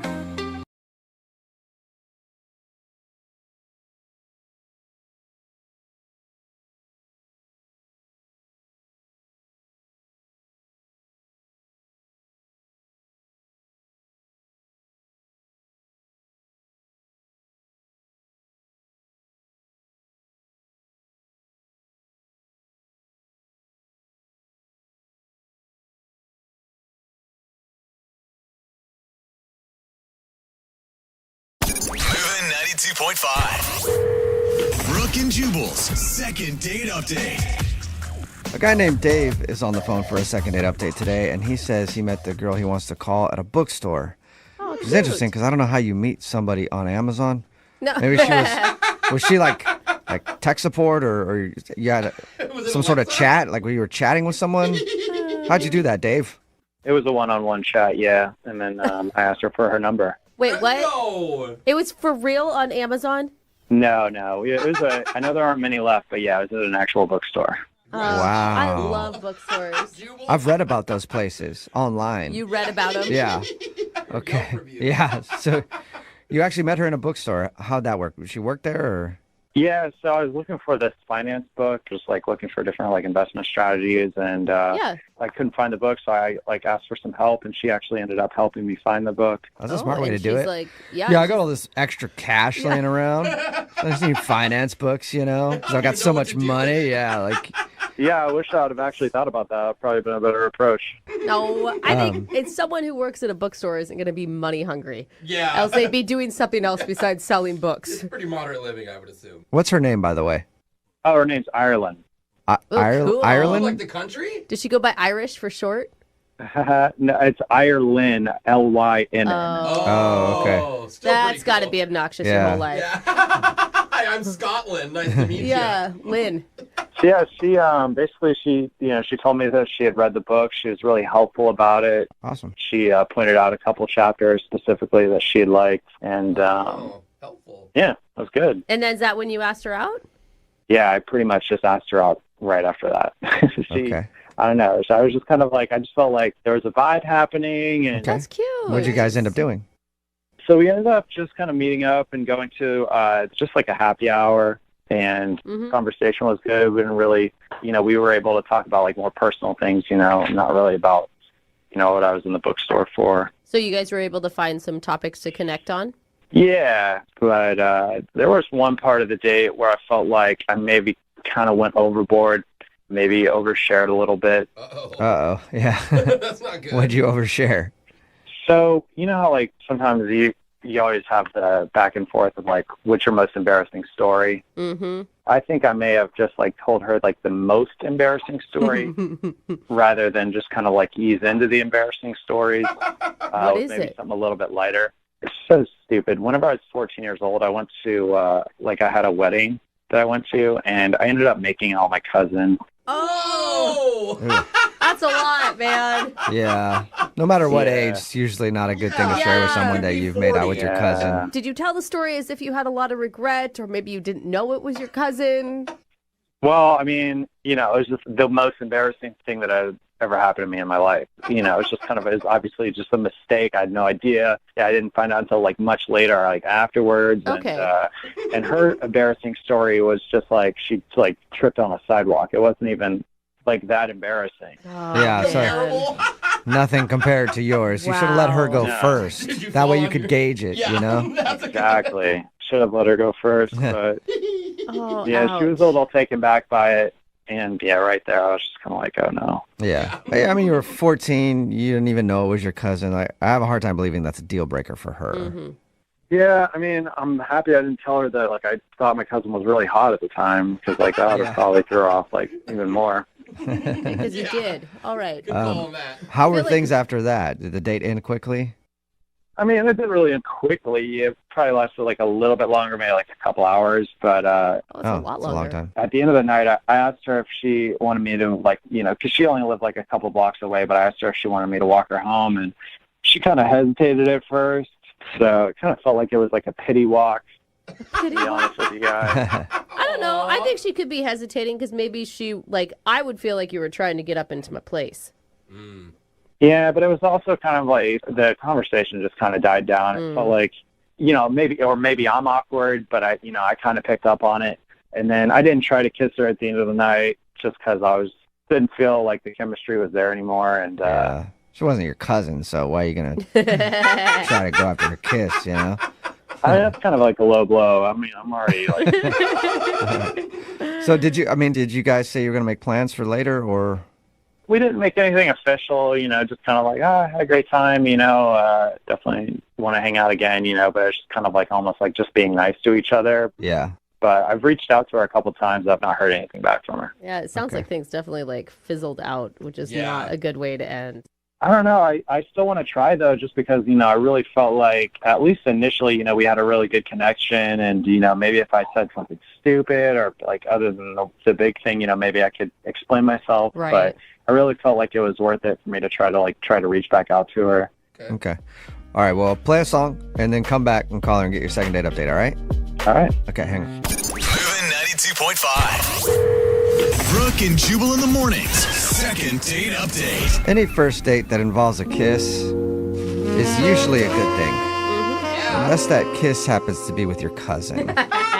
And you're not on a date with your cousin. Oh my God, we're not going to let this die, are we? No, we're Yeah. not. We're talking to Dave right now, who's on the phone for a second date update. He went out with this girl named Ireland. He thinks the reason he's not getting a call back is because during their date, they were doing the whole, what's your most embarrassing moment thing. And he went first and said his most embarrassing moment was he accidentally made out with his cousin when he was 14 at a wedding. He didn't know it was his cousin at the time, but either way, he shared that with her. And then her story was much more tame, like she tripped and fell or something like that. And he realized that it was kind of an overshare. He said things got a little awkward after that. They ended the night without a goodnight kiss. They said goodbye, and he's been trying to text her since then and hasn't heard anything back. All right, Dave, are you about ready to call her? Yeah, definitely. If you were going to try to sell her on a second date, what would be the most positive thing that happened on your first that you think could get her? I just felt like we just had such good chemistry. The conversation was so good. I just, just the whole vibe of the evening felt really good. Until the end when it fizzled out. Yeah, I mean, I also definitely shouldn't have told her that I made out with my hot cousin. Yeah. You should also not call your cousin hot anymore. Yeah, you keep saying that. Take that out. All right. I'm going to dial her phone number right now, okay? All right. All right.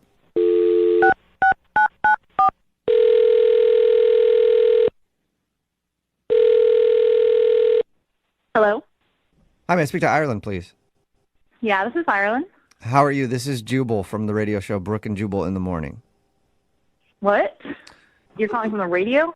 Yeah, the name of the show is Brooke and Jubal in the Morning. Okay. Brooke and Jubal are people, and then in the morning is the time that it's on usually. I don't think that that's what she's confused. Yeah, it's pretty self-explanatory. I mean, I used to listen to you guys, but I haven't listened in a while. Okay. She dropped us. Well, do you remember the second date updates then? Maybe. Okay. You didn't listen Maybe. Well, that's why we're calling you today. Okay. So what exactly is it? Well, that's if you go out on a date with somebody and then you end up blowing them off, that person can email us and ask us to get you on the phone and find out what happened. So we got an email about you from Dave. Oh, no, thank you. No. Oh, that's a quick no, thank you. Wow. Okay. Why? Do you want to tell us why you don't want to hear from Dave again? Let me just say that he's not the kind of guy that I want to spend time with, and I'm just going to leave it at that. Can you give us a little more information? Because he said he really liked you. And you sound like very strong in your opinion of Dave, and from his description of the date, everything seemed to go fairly well. I mean, yeah, it did at first. He seemed really nice at the beginning. We had good conversation, but then some red flags popped up. Was it about his cousin? Just go right into it, huh? God. I mean... You know what we're talking about? Oh, I know what you're talking about. Yeah, that was kind of gross. Yeah, he told us about that. He said that, your date was pretty good. He admits that he felt like that was an overshare. Yeah, it was. I'm even more surprised he told you guys about it. Yeah. Well, I mean, you asked for a most embarrassing story, and I would say kissing your cousin, good thing to give. Probably top of the list. I mean, is it a good embarrassing story for a first date? No. Probably wait on it a little bit, Second date, maybe? But I was telling him, because he was 14, I guess, when it happened, and he didn't even know it was his cousin. I was telling him that that's probably not a deal breaker. Am I wrong? I mean, it was really weird. It was kind of gross, and it was surprising. But honestly, gosh, there was something even more disturbing as we were talking. Okay. What, he kissed his mom? No, God, not that I know of. We were talking about TV, of all things, and he told me that he thought Kim Kardashian was really witty and funny. Okay. Wait, and that's... No way! That's how I reacted. I laughed because I thought he was joking, and so I was laughing. But he was 100% serious. What? I don't know. I could say sometimes the sisters, like when they bicker back and forth, they can be kind of funny. Yeah, Courtney or maybe Chloe, but not Kim. I mean, I can't, like, the fact that you like them so much. He loves them. Oh. He loves them. Like, he was going on about how successful they are and that they're funny, and he was defending them. And, like, look, don't tell me, like, yes, they're successful. Great. So happy for them. Yeah. But they are not intentionally funny and witty, okay? Okay. I'll give you that. You laugh at them, not really with them. Exactly. And he kept defending them, and oh my gosh, he said they were brainy. So that's the reason that you don't want to go out with him again, is because he likes the Kardashians? Love sounds like. How could you go out with someone that you know that that's how they feel about the Kardashians? Oh, come on. I mean, my husband has horrible taste in music. I've had to go to a lot of Jason Mraz shows, all right? Jason Mraz is a treasure. He's not the best musician out there. And I'm just saying, like, it works out for us. You can have different opinions on things. Well, I mean, at least the guy can sing and play guitar. You know, he has talent, like actual talent. That's true. What kind of talent do they have? I mean... Makeup? Making money. They're really good at making money. I mean, I'll respect them, but not going to be like, oh my gosh, yes, the Kardashians. Yeah. Okay. It was funny. Like, after the date, I talked to my friends about it, and we were laughing about the fact that he loved the Kardashians. Oh my God. You're just making fun of him. All right. He's the Kardashian guy. Yes, exactly. Like, I got a story out of it, one and done. Like, do your thing, I'll do mine. Okay, well, hopefully I can help you add to your story a little bit, because Dave is actually on the other line listening and wants to talk to you. Are you serious? Yes, I am. Dave, are you still there? Yeah, I'm still here. Okay. You're not updating your Kardashian fan blog right now? Very funny. How can you seriously not respect the Kardashians? I mean, like, they're smart, they're funny, obviously they're business savvy. How could you? You watch the show? Dave, we talked about this already. You are not going to convince me. I am never coming over to the Kardashian side. No. And Dave, shouldn't your argument be like, hey, we can like different things. I'm cool if you don't like the Kardashians. I mean, not really. Like, how could you disagree with that? I mean, Ireland, I think, disagrees with it. Yeah. I think a lot of people. I do. I mean, the next thing he's going to say, he's going to tell me that Kanye West is sane. No one thinks that. How could you know how he is, like how he feels? I mean, he's constantly being bombarded by the media. You know, they're constantly trying to spin what he's trying to do. I mean, he's also very successful. Look at what he's done with Adidas. Now I've heard it all. Oh my God. So, I mean, I guess you're going to say just Kylie is whatever, right? She's just on Forbes for no reason. She should be your role model. Aren't you don't you have goals, financial goals? How can you not look up to her? Okay, so now you're telling me I need to take advice from Kylie Jenner. And I mean, maybe. This is coming from the guy who made out with his cousin. I told you that was unintentional. I did not know until afterwards. All right. Well, Dude, Dave, you are fired up, man. It was an accident. well, Ireland, would you like to go out on a second date with Dave? We'll pay for it. No, how can you go out on a second date with me if you do not respect the Kardashians? Oh. You don't want a date now, dude? So you're turning down the date? Yeah, I'm turning them down the date. You don't even need to ask her that. I already know exactly what my decision is. It's like, how can you not want to have a business and be successful and you don't look up to them in some way? I mean, that's I find that to be contradicting. What are you talking Wow. about, Dave? I didn't see this coming either. The Kardashians are like the most narcissistic, materialistic, like surface people. You'd probably be that way, too, if the media was all on top of you trying to spin your story, but you guys' show obviously is now popular, so it's not something that you really need to deal with. I agree. Until I figure out the proper pencil for my eyebrows, it's not going to work. We're not going to get that kind of love. So, all right, Dave. You don't want another date with Ireland? Absolutely no, but I do have one question for her, and I want her to be completely serious. Would she or would she not trade lives with Kim Kardashian, or is she just going to be so jealous that she's going to say, The answer is no, absolutely Okay. not. Oh, I'm with Cool. her. I wouldn't do it. I would No switch way. in a Yeah, heartbeat. me No, too. yuck. Give me the money. Yep, that's what I thought. Just another jealous Wow. And it sounds like, Ireland! man, you need to be added to the Kardashians PR team, Dave. I think you do great at it. Ireland, thank you for your time. Thank you, I guess. I have no idea what just happened. I think it just reinforced that you made a good decision not calling him back. Yeah, 100%. Dave, thanks for doing the second date update. Hopefully you'll find somebody who's just as into the Kardashians as you are in the future, okay?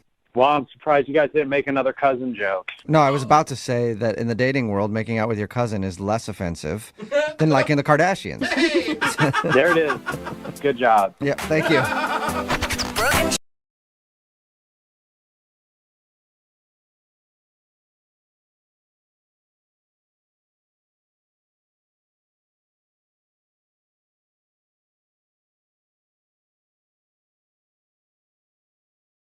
Are you single and feeling out of the loop? Put away that mouse and get out of the house. Join In the Loop, Seattle's brand new activities club just for singles. Go to intheloopsingles.com today.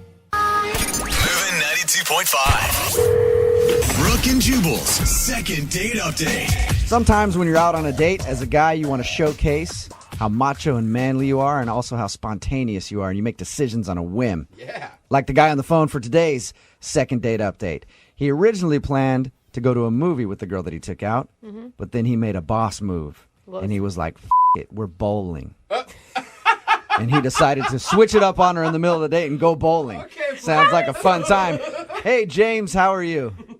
I'm good, Jubal. How you doing? Yeah, nice move. Oh, man. Nice move to switch it up on her from a movie to bowling. Bold. Yeah, I mean, it felt right. It felt right. The date was just going so well, I didn't want the conversation to end, and then when you go see a movie, then you basically have to shut up for an hour and a half. Makes sense. Okay. It actually is really smart. Always activities, I feel like, are the best way to go for a first date. Yeah, because I read your email and you were like, we were originally supposed to go to a movie and then I switched it up to bowling in the middle of the date. How was bowling with this girl? Oh, it was great. She's like, actually a pretty terrific bowler. So no, I mean, it was actually fun to bowl with her, but the conversation just kept going, and it was like really comfortable. Like I don't remember last time it was that easy to talk to a woman. What's her name, by the way? Oh, Danielle. And where'd you meet Danielle? We met online, actually, because I don't date a lot. I'm kind of an indoor person mostly. A hermit? But I mean, I saw her, online, and we just started chatting together for like a week. Is this your first online date, or have you been doing this for a while? No, I mean, I've been tossing the idea around, but I never really committed to it. And then I was like, well, all right, enough of this, Like, I'm not getting any younger, so might as well just jump in, Did she know what a loose cannon she was dealing with? Like, we were like, a guy's just going to switch it up from movie to bowling? Yeah, I'm pretty wild. I don't think she was necessarily ready for that. In your email, you said there was an awkward moment during your date. What happened? Yeah. Well, I mean, at a certain point, the conversation kind of geared towards our childhoods, and I don't know. I was feeling really comfortable, and I just, basically, I told her about how I kissed my cousin this one time when I was a kid. What? What did you just admit to? How did that happen? Well, I mean, no, that's the thing. It wasn't a big deal. It wasn't like, it was just like a mostly friendly thing. Like when you're a kid, you're dumb. You don't. No, I don't mean how did the kiss with your cousin happen. I mean, how did you feel like you should share that with your date? Yeah. I mean, that's the thing. It was so comfortable between the both of us that like we just started talking about our childhoods, and then the next thing I know, I'm telling this embarrassing story about me and my cousin kissing. Did she seem weird about it after you said that? I mean, I don't know. For me, if somebody told me that if they were kids, I'd be like, all right, whatever. It wouldn't bother me. I mean, when I told her, she got real quiet. So then I decided I tried to lighten the mood. And I was like, oh, I'm sure you've done worse. And she was like, no. Yeah, actually, no. I would, I'm from a small town in North Idaho, and those are things you don't joke about. Yeah, what do you think she's going to say? I totally made out with my dad once, don't worry. Yeah. So you feel like that's maybe the reason she's not calling you back? Because you're a cousin kisser? I mean, I have a feeling that's it, because otherwise, after that, it ended, I guess, politely and nicely. I walked her to her car and everything. Ever since then, I've just been trying to text, and I feel like I'm getting the runaround. Is she talking to you at all? I sent her like a couple of texts, and then the second or third one, I can't remember. I was like, "Hey, did you get my other text?" And she was like, "Oh no, sorry, I was out of town. I didn't have like cell coverage, so I didn't get it. I've been traveling a lot, but I can't get a definitive answer out of her for anything." It's all the kind of standard blow-off lines. Exactly. Busy, much. out of town, no cell service, phone died, that kind of stuff. Can we clarify one thing, though, real quick? How old were you when you kissed the cousin? I can't get over it. I can't. It's kind of fuzzy at this point. I don't fully remember, but maybe my teens or something. I'm not sure. Maybe my early teens. Okay. I don't know. Into the weird line. Well, we'll play a song, come back, call her, and get your second date update, all right? Okay, thanks. Okay, man, hang on. Moving 92.5. Brooke and Jubal in the mornings. Second date update. Today's second date update is a little different from the others because we actually have audio of what happened while they were out on their date. They were bowling, this guy and this girl, and at one point he leaned to her and went, "You know what I like to do? I enjoy a good old make out with my cousin." Yeehaw! Who doesn't like kissing their cousin? I remember back in a family reunion, all my family members were kissing. I leaned over to my cousin and said, "More tongue, please. Give me some more tongue, cousin Jenny." At least that's what I think happened on the date. James is on the phone, and he wants us to call a girl named Danielle today. The awkward part of their date, I guess, and the reason that James thinks he's not getting a call back is because while they were out bowling together, he shared with her that when he was younger, he kissed his cousin. And things were sort of awkward after that. So he's been trying to get a hold of her. She's actually been texting back and forth with him, but she keeps blowing him off, saying that she's busy and everything else. Was that accurate audio of your date, James? I mean, that's artist's license, I guess. honestly, I think it went a little bit better than that. Okay. I don't think I'm quite that Southern, but otherwise, sure, let's go with that. All right. And do you just want to maybe kind of explain the situation to her? Yeah, I mean, I just want to straighten this out with her, like, except for that one awkward part of the evening. Like, we had great chemistry, and I don't want to throw this away just because, like, there was, like, an awkward anecdote that got told or something. Yeah, it's not like you're still seeing your cousin. No, we've broken things off since then. Yeah. Okay, good. All right, man, I'm going to dial the phone number, see if we can get her on the phone and get your second date update, okay? Thanks, guys.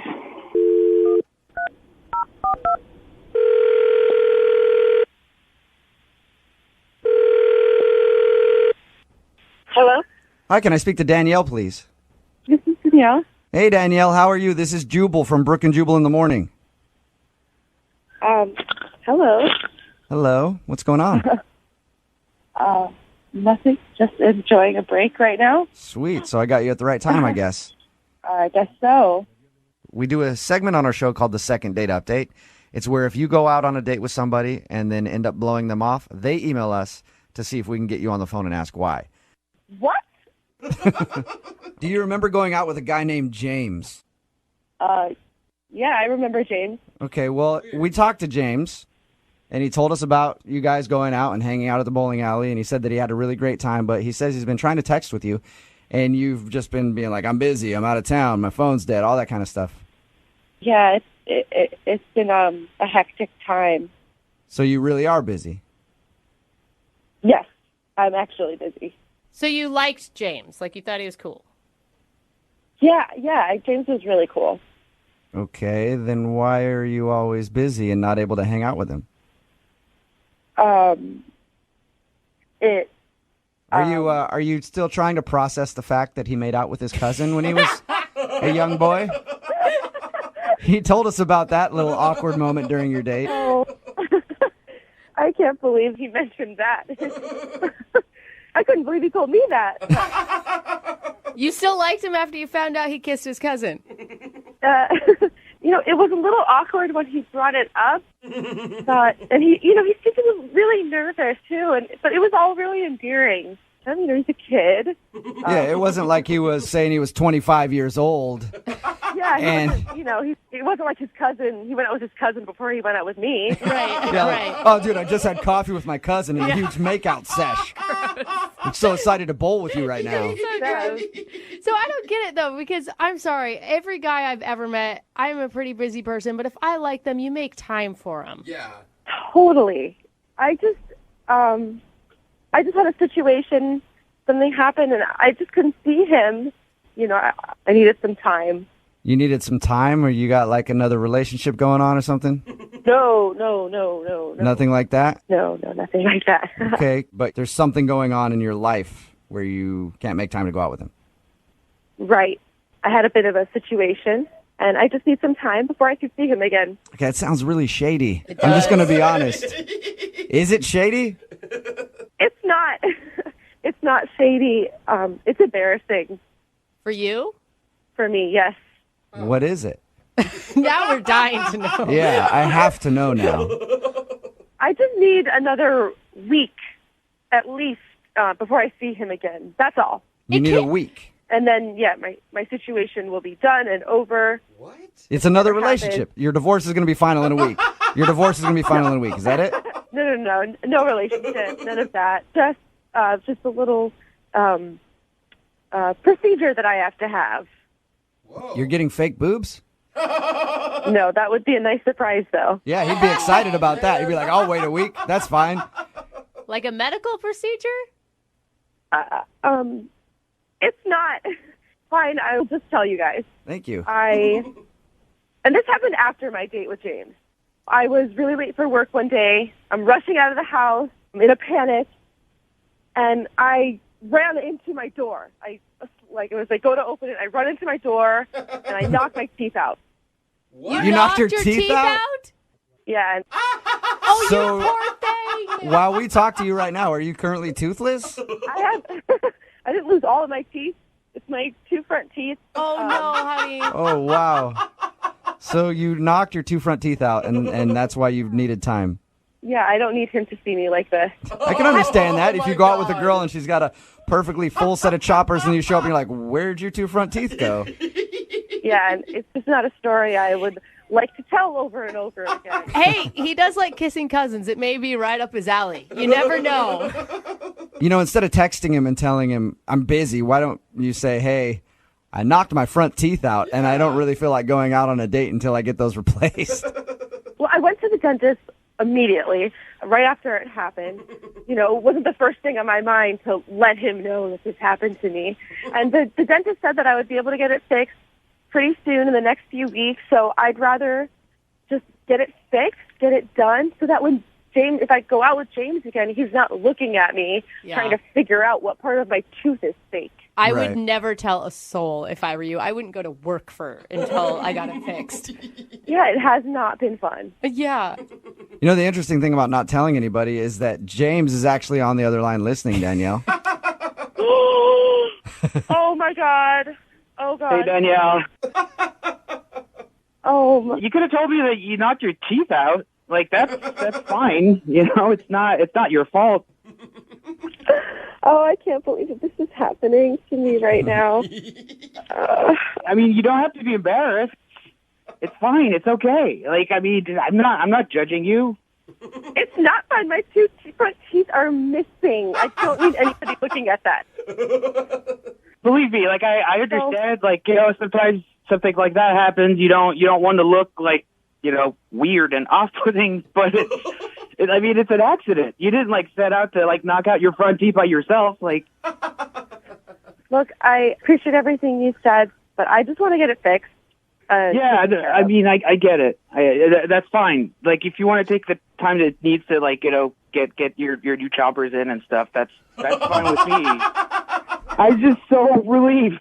The reason you weren't calling me back was because I kissed my cousin. See? Danielle, he's actually happy to know that you knocked your teeth out. He's excited about that. I'm glad I could give him that comfort. Danielle, would you like to go out on a second date with James? We will pay for it. Once your teeth get better. Yes, I would love to go out with James again. Once I Awesome. get my teeth back. There you go. There you go, James. Oh. That's awesome. I'm really excited to see you again. And if you need help, while you're convalescing with your new teeth or whatever, I'd be down for helping. If you want him to feed you baby food, he'll do that for you. Oh, what a romantic. Yeah. It's cute. Well, congratulations, you guys. Thanks. You're welcome. Thank you. Hey, Danielle, while you're in there for your new teeth and stuff, see about the boobs. Oh, come Maybe, on, Flag. I don't know. It's time to make some changes in your life, I think. Brooke and Jubal in the morning.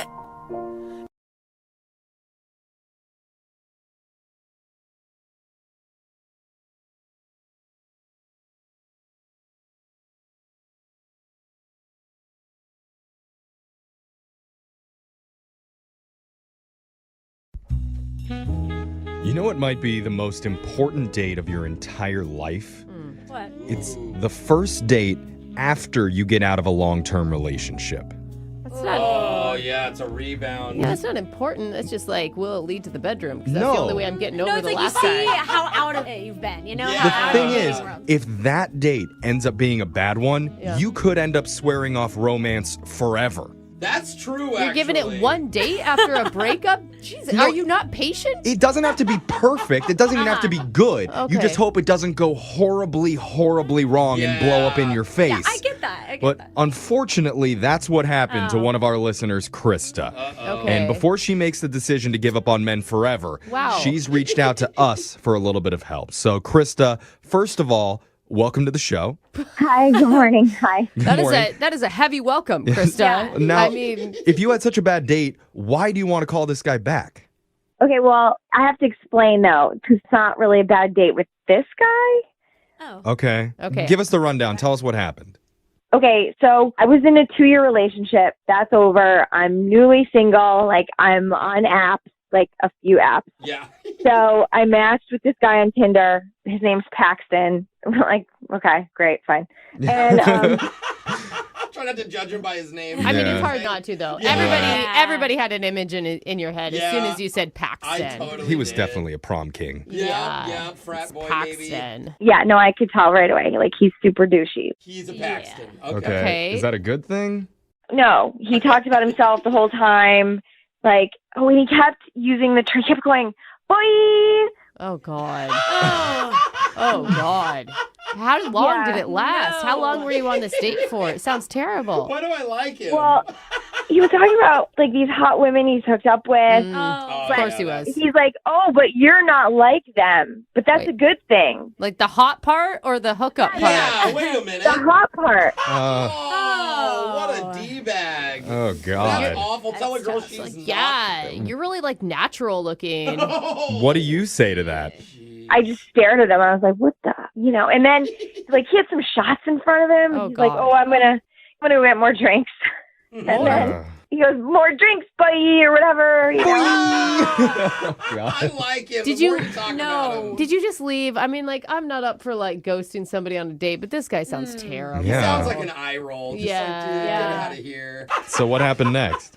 Well, so it gets worse. I mean, so I watched him go to the bar, and he's hitting on this other girl. Like, he's talking to this other girl, and he's laughing. What? Love that. Yep. What a tool. He gets a white wine, like, looks like what I'm drinking, and he hands it to that girl. What? Oh, my gosh. He bought her your drink? Tell me you left at this point. Yeah, no, at that point, I'm like, well, do I leave or do I throw a drink in his face? Like, how dramatic do I want to be here? Yeah. How dramatic do I want to be here? Super dramatic. What'd you go with? Well, I look over to him, and he just gives me this shrug, like, puts his hands in the air, like, what am I going to do? She's hot. What? Stupid Yeah, Paxton. You're not my girlfriend yet. So I saw this other guy by the end of the bar, and he's by himself, and I was like, all right, he's cute. That a girl. Hey, now we're talking. Fire with fire. Okay. And I chugged that glass of wine, so I'm like feeling kind of loose or whatever. So What's his name? Braxton? Braxton and Paxton. Yeah. then I would have run out the door. Oh, okay. His name was Luke, and Luke. Okay. it just sounds dumb. I mean, at the time, it was the best I could come up with. But I said something like, "Is your night going as bad as mine right now?" And we kind of joked about that. And he was like, "Well, not yet." Ha ha ha. And, That's funny. Okay. I don't think it's a bad opener, Is he like, girl? I mean, it's yeah. It's not the best opener, but it you know what? He responded to it. He put some humor in, and there was a connection. And men like to like swoop in and save the day, I was like, right? I've had good hookups from other guy not being good. I think guys like that. It's like, oh, he sucks. Let me show you. I don't. Okay. I don't think it's bad. How you should be treated. So we're able to keep a connection going with Luke? yeah, I mean, we talked for a long. Like I pointed out, I pointed out the whole thing. It was like, yeah, when you're getting out there, you got to sort through the bad ones to get to the good ones. And it was like some good advice. Like he just seemed like a genuine dude, and I learned stuff about, like, we had a conversation. Like he's a runner and his job's in the science field, and he's like, Brooks, cool, science. Cool. I'm listening. Yeah. He just sounds interesting. Does he? You said one word, science. to be honest, I didn't really get it. And so I was like, oh, science. But it sounded great. It's definitely an upgrade from the douchebag that you were with a second ago. Yeah. Did he reveal that he was single?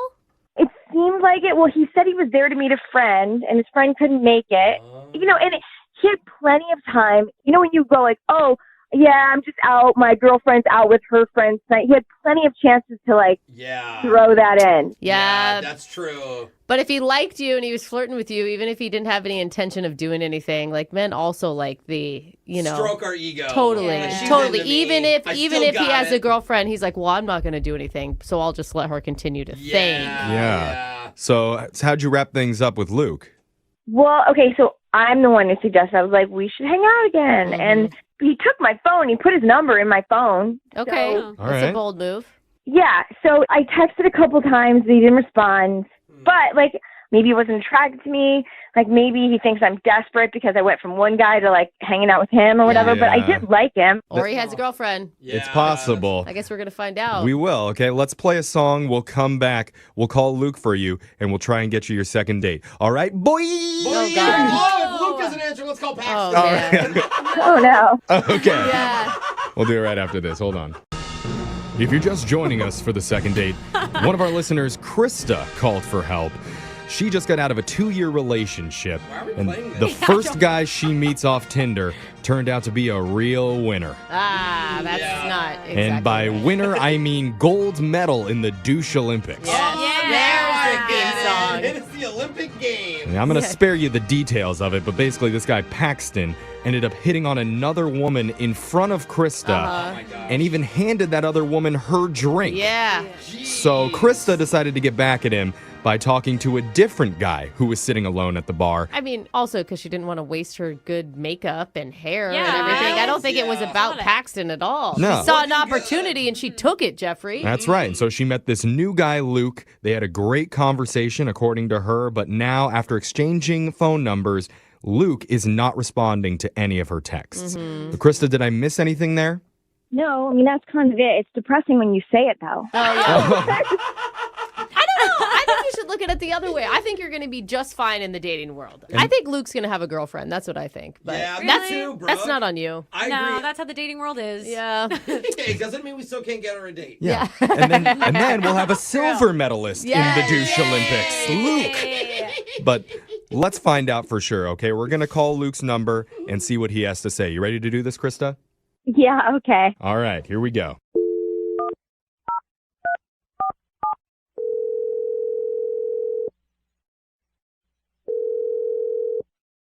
Hello? Hi, is this Luke? Speaking. Who's this? My name's Jeff from the radio show Brooke and Jeffrey in the Morning. Okay. Okay. Yep. I was hoping for a bigger response there. It's but fine. that's okay. You always are. I always you never am, get it. and- So I don't know. Gonna go Jeff? That's- Oh my God, is this Jeff? Yeah. No way. Young Jeffrey. I mean, Jeff is such a famous name. I really you know? need to lower my expectations. Anyway, Luke, so we're from the radio show Brooke and Jeffrey in the Morning, and we're doing something called a second date. Have you ever heard of that before? I haven't. That's okay. Okay, Jeff. The take rest it, of us take have low expectations, Yeah. so you're So- only hurting Jeffrey. The way that it works is if one of our listeners goes out on a date and afterwards, if they're not calling them back, you can email our show and we'll help you get back in touch with your date to figure out the reason why they've been ghosting. Gotcha.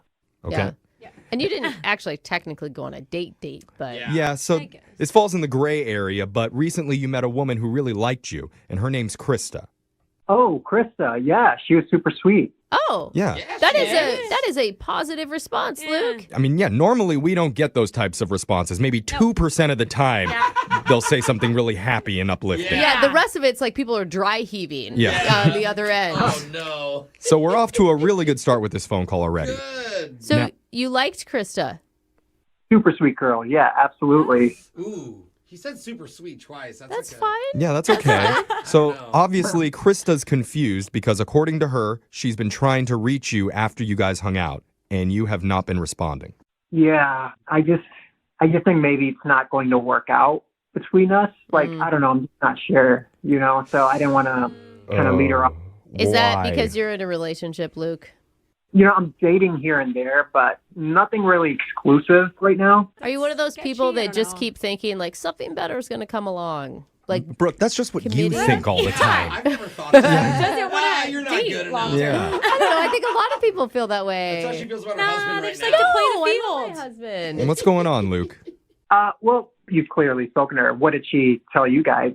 I mean, she said that she was at the bar on a date with a different guy. It was like her first date out of a 2-year relationship. Right. And it didn't go well. And so she went over and ended up sitting down next to you and even told you about the guy and the horrible date that she was just on. And you were very supportive and very nice and had a great conversation. You were super sweet. Yeah. Yeah.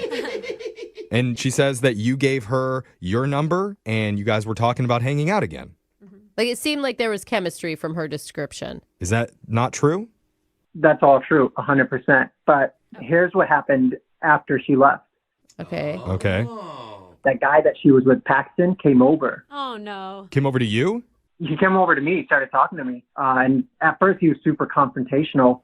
And he was just like, what's up with that? Why are you talking to her? I hate this guy so much. Was he saying, what's up, boy? Why are you talking to her, boy? She said he used boy a lot. Because I'm her boy. He does say that a lot. Okay. I mean, the guy was literally hitting on another woman during their first date. Yeah. He's a dud. She had mentioned that, but Paxton also mentioned that Krista was kind of frosty and cold towards him. What? Okay, so he's blaming her. Yeah. Yeah. I Okay. wonder why she was frosty and cold. Yeah, exactly. So, but I was able to talk him down, he calmed down. And then the more we talked, it's going to sound strange, but like we actually ended up becoming friends. Oh. He's actually kind of cool. He's really supportive. Like, he tells me to just go for the things that I want to go for. I don't really have a lot of, like, cool guy friends like that. So you and Paxton ended up bonding, and now the two of you are friends. Yeah. In fact, he's actually texted me a few times to even hang out this week, and I was like, of course, man. Like, we've been bonding. So wait, we've been bonding. so you can't date her because you're dating the douchebag she was on the date with? Friend dating. They're bros. Why can't you also go out with her? Well, so when Krista got in touch with me, she was just ragging on him, and like, I get that she had a really bad experience with him, but I just thought, like, if I was dating her, she would not be happy that I'm buds with the guy that she had such a bad experience with, you know. And if I had to choose, I'm already friends with him now. We've been talking so much. You guys know Bros before hoes. Yeah, but you're like assuming what she would feel, you know? Like any guy that you date always has at least one or two super douchey friends, you know? She's like right, You're right. Let's not assume how she would feel. Let's Yeah. just ask Krista directly, because I need to let you know, Luke, she's on the other line listening and she wants to talk to you. You could have told me that at the beginning. Oh, sorry. I'm not very good at you didn't this. say anything bad. It's cool. Krista, you there? Yeah, I know. I'm here. I'm definitely here. I didn't know you were on the line. They didn't tell me that. I just hadn't responded because I figured you wouldn't be happy or delighted with, like, you know, me being buds with Paxton now. And that was honestly, like, the main reason I hadn't gotten back to you. I thought you were really pretty. You were super kind. You can stop talking right now. Like, you're friends with that guy? You became friends with that guy. Well, he was really nice to me. He was nice to you? What are you, a puppy dog? Someone is nice to you and you like them automatically? Like, that's not how the world works. That's just not how... Oh, my God. I'm sorry. I don't know what to tell you, but we just broed out together. I'm supposed to be mean to people who are nice to me? Krista, I mean, this is what happens in the guy world. Nothing is more powerful than the bro connection. It trumps everything else. And if you have to choose between the bro connection and the girl connection, you're going with the guy. I have to say, in all honesty, there are guys out there that are the coolest dudes, super nice, bro to bro, but then you hear how they treat girls and you're like, what? You're like... How? You cheat on people? I mean, but that's the verbally... same in the world of women. Like Sure. I have girlfriends who are amazing girlfriends, and I'm sure you do too, Krista, But that they are or psycho in a relationship. You know, love like psycho friends. I like See? You know too, Alexis. Alexis may be the psycho friend I'm talking about. Right. That she's great with me, but why does that affect you? Why are you upset about their bromance? You know what? I probably wouldn't have been. But now that it's his reason for not calling me back or for not texting me, like, it's almost like he's like, oh, I have to choose. And so it wasn't dramatic until he made it dramatic. And now, obviously, it's a thing. Honestly, like, if you're cool with me being Paxton's friend, I would love to date you. But if you're not, then, you know, I just didn't want to send you the wrong message. And I didn't want to be the bad guy in this. So, like, if you're cool with it, I would love to go out. Okay, so Luke, you're still interested in dating Krista if she's cool with you and Paxton being bros, being boys. Yeah. Boy. You know, maybe I just think she might have read him wrong that night. Maybe the three of us, if we hung out, it might be kind of fun. Okay, wait, no, wait. You want me to hang out with you and that bag? Oh. Yeah, this actually could be the perfect opportunity for me right here. I don't know that was an excited voice. I think you're misinterpreting. Really? Because give it a go. There was Give it a a go, lot of Jeffrey. energy in it. Luke, I would love to send you, Krista, and Paxton out on a date. All in the same bag. And we'll pay for it.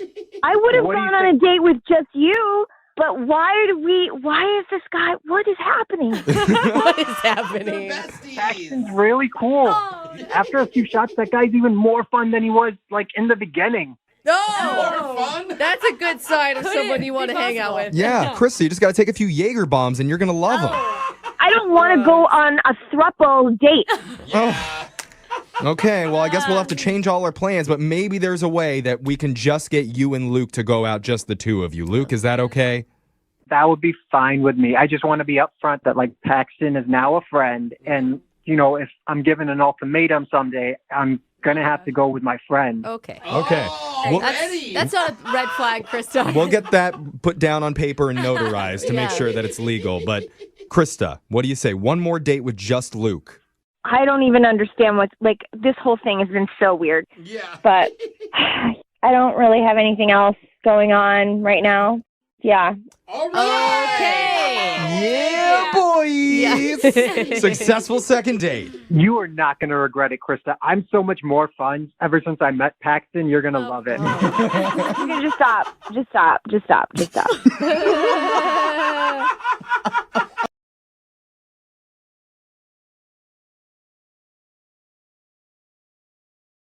If you're just tuning in for today's second date, Kristen is on the phone and she wants to call a dude named Thomas. Thing is, they've never actually met in person and they haven't even gone out on a date. They met online, they talked for about a month. Things got serious enough to the point where they actually said I love you to each other.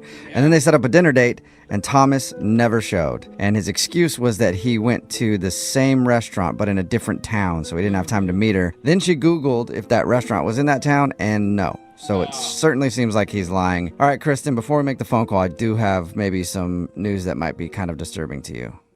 Okay, what?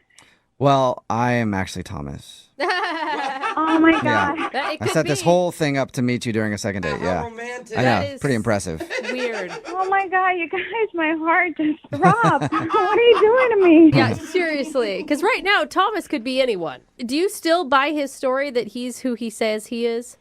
I don't even know anymore. I'm so confused. It's just, I really want it to be. I really do. Yeah. I mean, I just hope he's not lying to you and that there is, like you said, some reasonable explanation. Yeah, I want to find out for sure so I can move on with my life. Okay, cool. I'm going to dial his phone number right now then and see if we can get your answer. Here we go.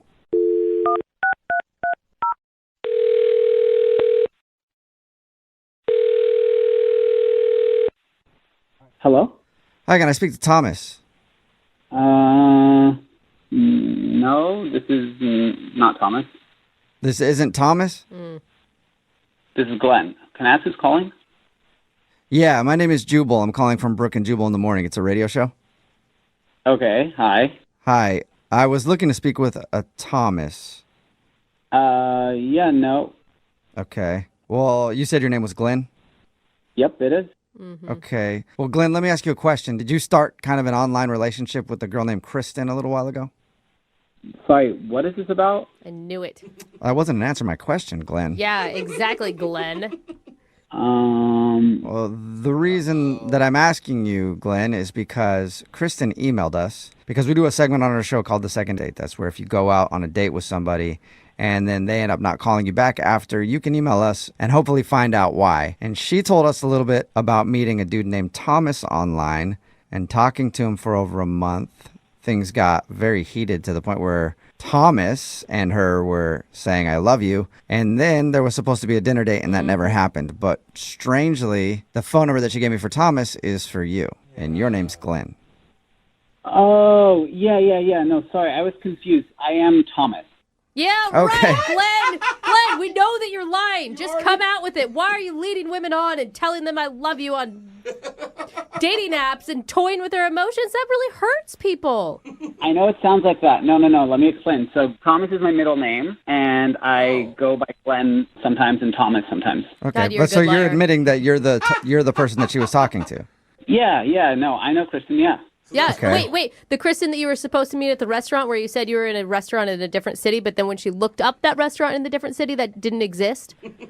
Wow, you know a lot about me.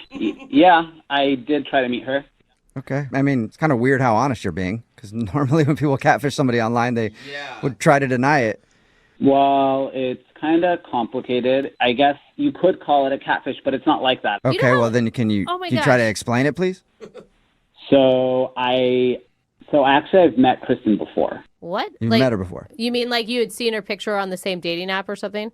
Well, that, but also I've met her in person. She just doesn't know that I'm who I say I am or who she's been talking to. What? Wow. Now that comes Okay, off so- as not only like catfishing and like an a-hole move, but creepy. You sound creepy. No. It's not creepy. I just wasn't expecting to talk about this right now. So I actually live in her building. What? It gets even You guys live in the same building?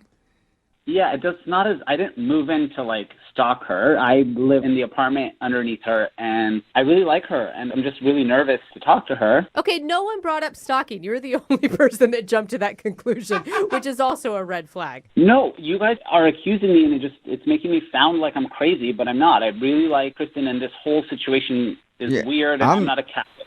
I'm not accusing you of anything. I'm just trying to figure out what you're doing. If it's not catfishing. Like I said, she lives in the unit above me, and I really like her. She's really cool and really pretty, and I'm just a kind of a nervous guy. So I thought I'd make this profile to get to know her and then, meet her or talk to her in person with this information I have. And when you talked to her in person and you showed up and you were the dude that lives downstairs, you didn't think that would go bad? Well, I was just trying to use the information to talk to her about things she would like, but a fake persona, I was never going to meet her as that. I mean, I was just using that to kind of get to know her better, but it got really out of hand. So wait, you were basically like being a spy on a dating app in order to find out, I don't know, if she likes to go hiking, so that when you ran into her into the building, you could be like, oh, hey, I'm also going on a hike. Let's go together. And then she would fall in love with the real you, not the fake you. Yes, exactly. Thank you for understanding. Whoa! No, Wow. Okay, so you catfished her to get research on things to talk to her about. Oh, that's so creepy. That is elaborate. Yeah, that's a lot of work. And then how did you let your fake persona say I love you to her online? I don't know. She's awesome, and I just got wrapped up into this fantasy. Okay, did you mean to actually schedule a date with her? Well, she was the one who was pushing it, and then I just thought since we talked a lot, like she could see past the weird beginning to this relationship we're going to have. Did you have any plan of actually meeting up with her? I did plan on it, and then I freaked out at the last moment. Oh, wow. So then what was your... Man. Wait, so everything backfired and now you're just giving up on everything? You're not stalking her anymore? Well, I was never stalking her, but yeah, I mean, it's all complicated. Yeah, super complicated. You know what else complicates it even more, Thomas? Kristen is actually on the phone listening and wants to talk to you right now. Oh, my God. Oh, my God. Oh, my God. Oh, my God. I'm so sorry. This is so embarrassing.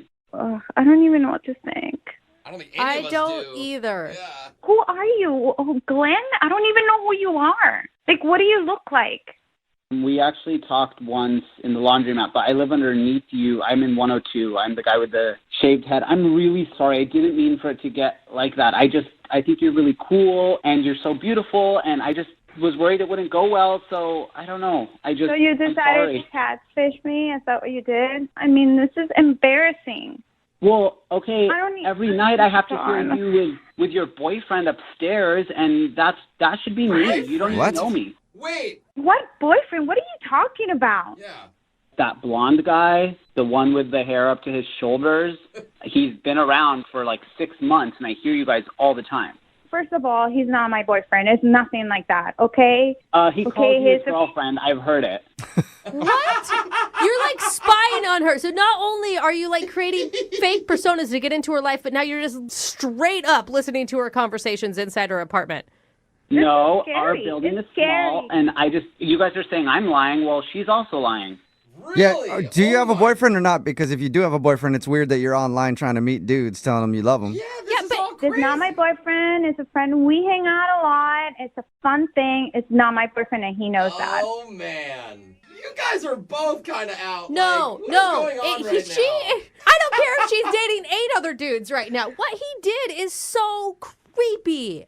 Okay, I know we're both in like a weird place, and this all started out really weird, but when we were talking online, there was something there. There was a good vibe, and like... I was vibing with Thomas, not with Glenn. Well, I am Thomas. No, you're not Thomas. You put on these like fake pictures. It's so bad. You have no idea. Aren't fake. Those are my brother, actually. It's heartbreaking. Those are pictures of your brother? Yeah, those are pictures of my older brother. Does he even know that you're doing that? No. Yeah, he told me I should do it. No, he did not, Glenn. Stop lying. You are such a bad liar. Glenn, are you actually trying to still make this work? I mean, she would literally have to be just as nuts as you to want to continue whatever weird fantasy relationship you started.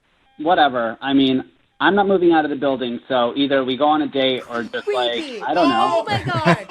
You cannot make me go on a date with you. This is just so bad. Whatever. This all got really out of hand. I was just trying to get to know you because I liked you, and now it's just weird. And Yeah, it's our fault, Glenn. You could have talked to me like a normal person and just asked me out. Who knows? Maybe I would have gone out with you. I did try to talk to you like a normal person in the laundromat, and you didn't even give me the time of day. You just walked out. I don't even remember this. Who knows? Maybe I don't even know what was going on in my mind that day. Whatever. I liked you, and I'm down to go out on another date if you want to. All right. Sweet. Well, Kristen, would you like to go on a first date with Thomas or Glenn? Absolutely Glenn not. Thomas. We will pay for it. Absolutely not. No. No. Well, no. yeah, I And I'm changing my lock. I mean, this is gross. Oh, my God. No, it is not an oh my God situation, Glenn. She needs to call her landlord right now. All right. Well, I'm not going to talk to you, so don't worry. I'll forget you exist, forget I exist, and tell your boyfriend I say hello.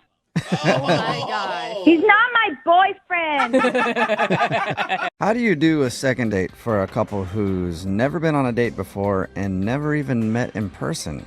I personally have no idea, but we're going to have to figure it out because that's what we've got today for today's second date. Kristen is on the phone, and apparently that's her situation. What's up, Kristen? How are you? Hey, I'm good. How are you guys doing? Oh, you sound so chipper. Yeah. Well, I'm okay, but I'm actually a little bit sad because here I am. I'm having to do a second date. Yeah. All right. So Never good. your email said that you never actually met him in person and never went on a date. So tell us a little bit about the guy you want to call today. Well, his name is Thomas. We met online, and we were talking for about a month. That's a long time. It is a very long time. I mean, first of all, I have to tell you that he just looks so handsome. And even on the phone, like the tone of his voice, it just seemed like a gentleman, you know? And we just had like a really deep connection. Can I ask why you guys didn't meet up in that whole month-long period of chatting? We never were able to sync our schedules. And so we tried, but something always will come up, especially with his job. But I do have to tell you guys that it just went to the point that we said, I love you. What? No way. I mean, it was just that deep of a connection. Wow. Who was the one to drop that first? You or him? He did, but I said it back. I want to be happy for you, but I'm having all sorts of red flags. Like, has he asked you for money is my first thought, because it feels like he's setting you up to take advantage of you for some reason. He's a gentleman. You know, we talked a lot about our lives and where we were in our lives, and we both really want a relationship and something serious. Okay, so you definitely liked him a lot then. Loved him. Well, I know it sounds stupid to say I love you to somebody before you meet them, but, you know, once you say it, it's out there, you know? Yeah. And in the moment, it just felt right. And so did you guys ever try to meet up? We finally got to have this date, and we were going to have dinner at this restaurant, and I show up, and he never shows up. Oh, my gosh. How long did you wait before you realized he wasn't showing up? I was there for about 45 minutes. Damn. And I was texting him, and then finally he got back to me, and he said that he went to another restaurant that had the same name, but it was in a different town. What? He messed up the town location? Okay. I mean, at what point are you not going to believe this guy? He's either catfishing you. I could honestly see how that's happened. I only one time has it happened to me, but it's happened. Anything is possible, right? That's why I was thinking in my mind. But I also I was a little skeptical about it. Yeah. So why didn't he just say, wait there, I'll be right there? Because he was too far. It was already too late. I'd been there for 45 minutes to an hour. So what'd you do next? I tried to look on Google, the restaurant on another city, and I couldn't find it. So it seems like he lied to you then. Yeah, I was very heartbroken. Did you ask him about it? I did ask him about it, and now he doesn't want to get back to me. Like, he doesn't text me back. So I've not even had any contact with him. Oh, my gosh. I just don't like this guy. Aren't you mad, too? I'm mad and I'm sad. I go from being mad and sad, being mad and sad, because I just had, you know, when you are dating online, you meet so many people, and I want a relationship. I want somebody who I'm going to be settled with, who loves me, that I love back, that, we can make this happen. And then At this point, I think you should just strive for showing up to dinner. And all that other stuff. Baby steps until you get to all of that. I know. What are you wanting from this guy, Thomas, right? Like, what do you want from him now? You actually want to go out with him again, or you just want to tell him off? I want to hear his explanation first before I decide if I'm going to tell him off, because I really want to know what happened. I mean, he went from saying I love you and having this amazing connection to leaving me hanging and telling me a possible lie. So I just want an answer. Okay, well, we'll play a song and then come back and call him and get your second date, okay? Okay, thank you. All right, hang on.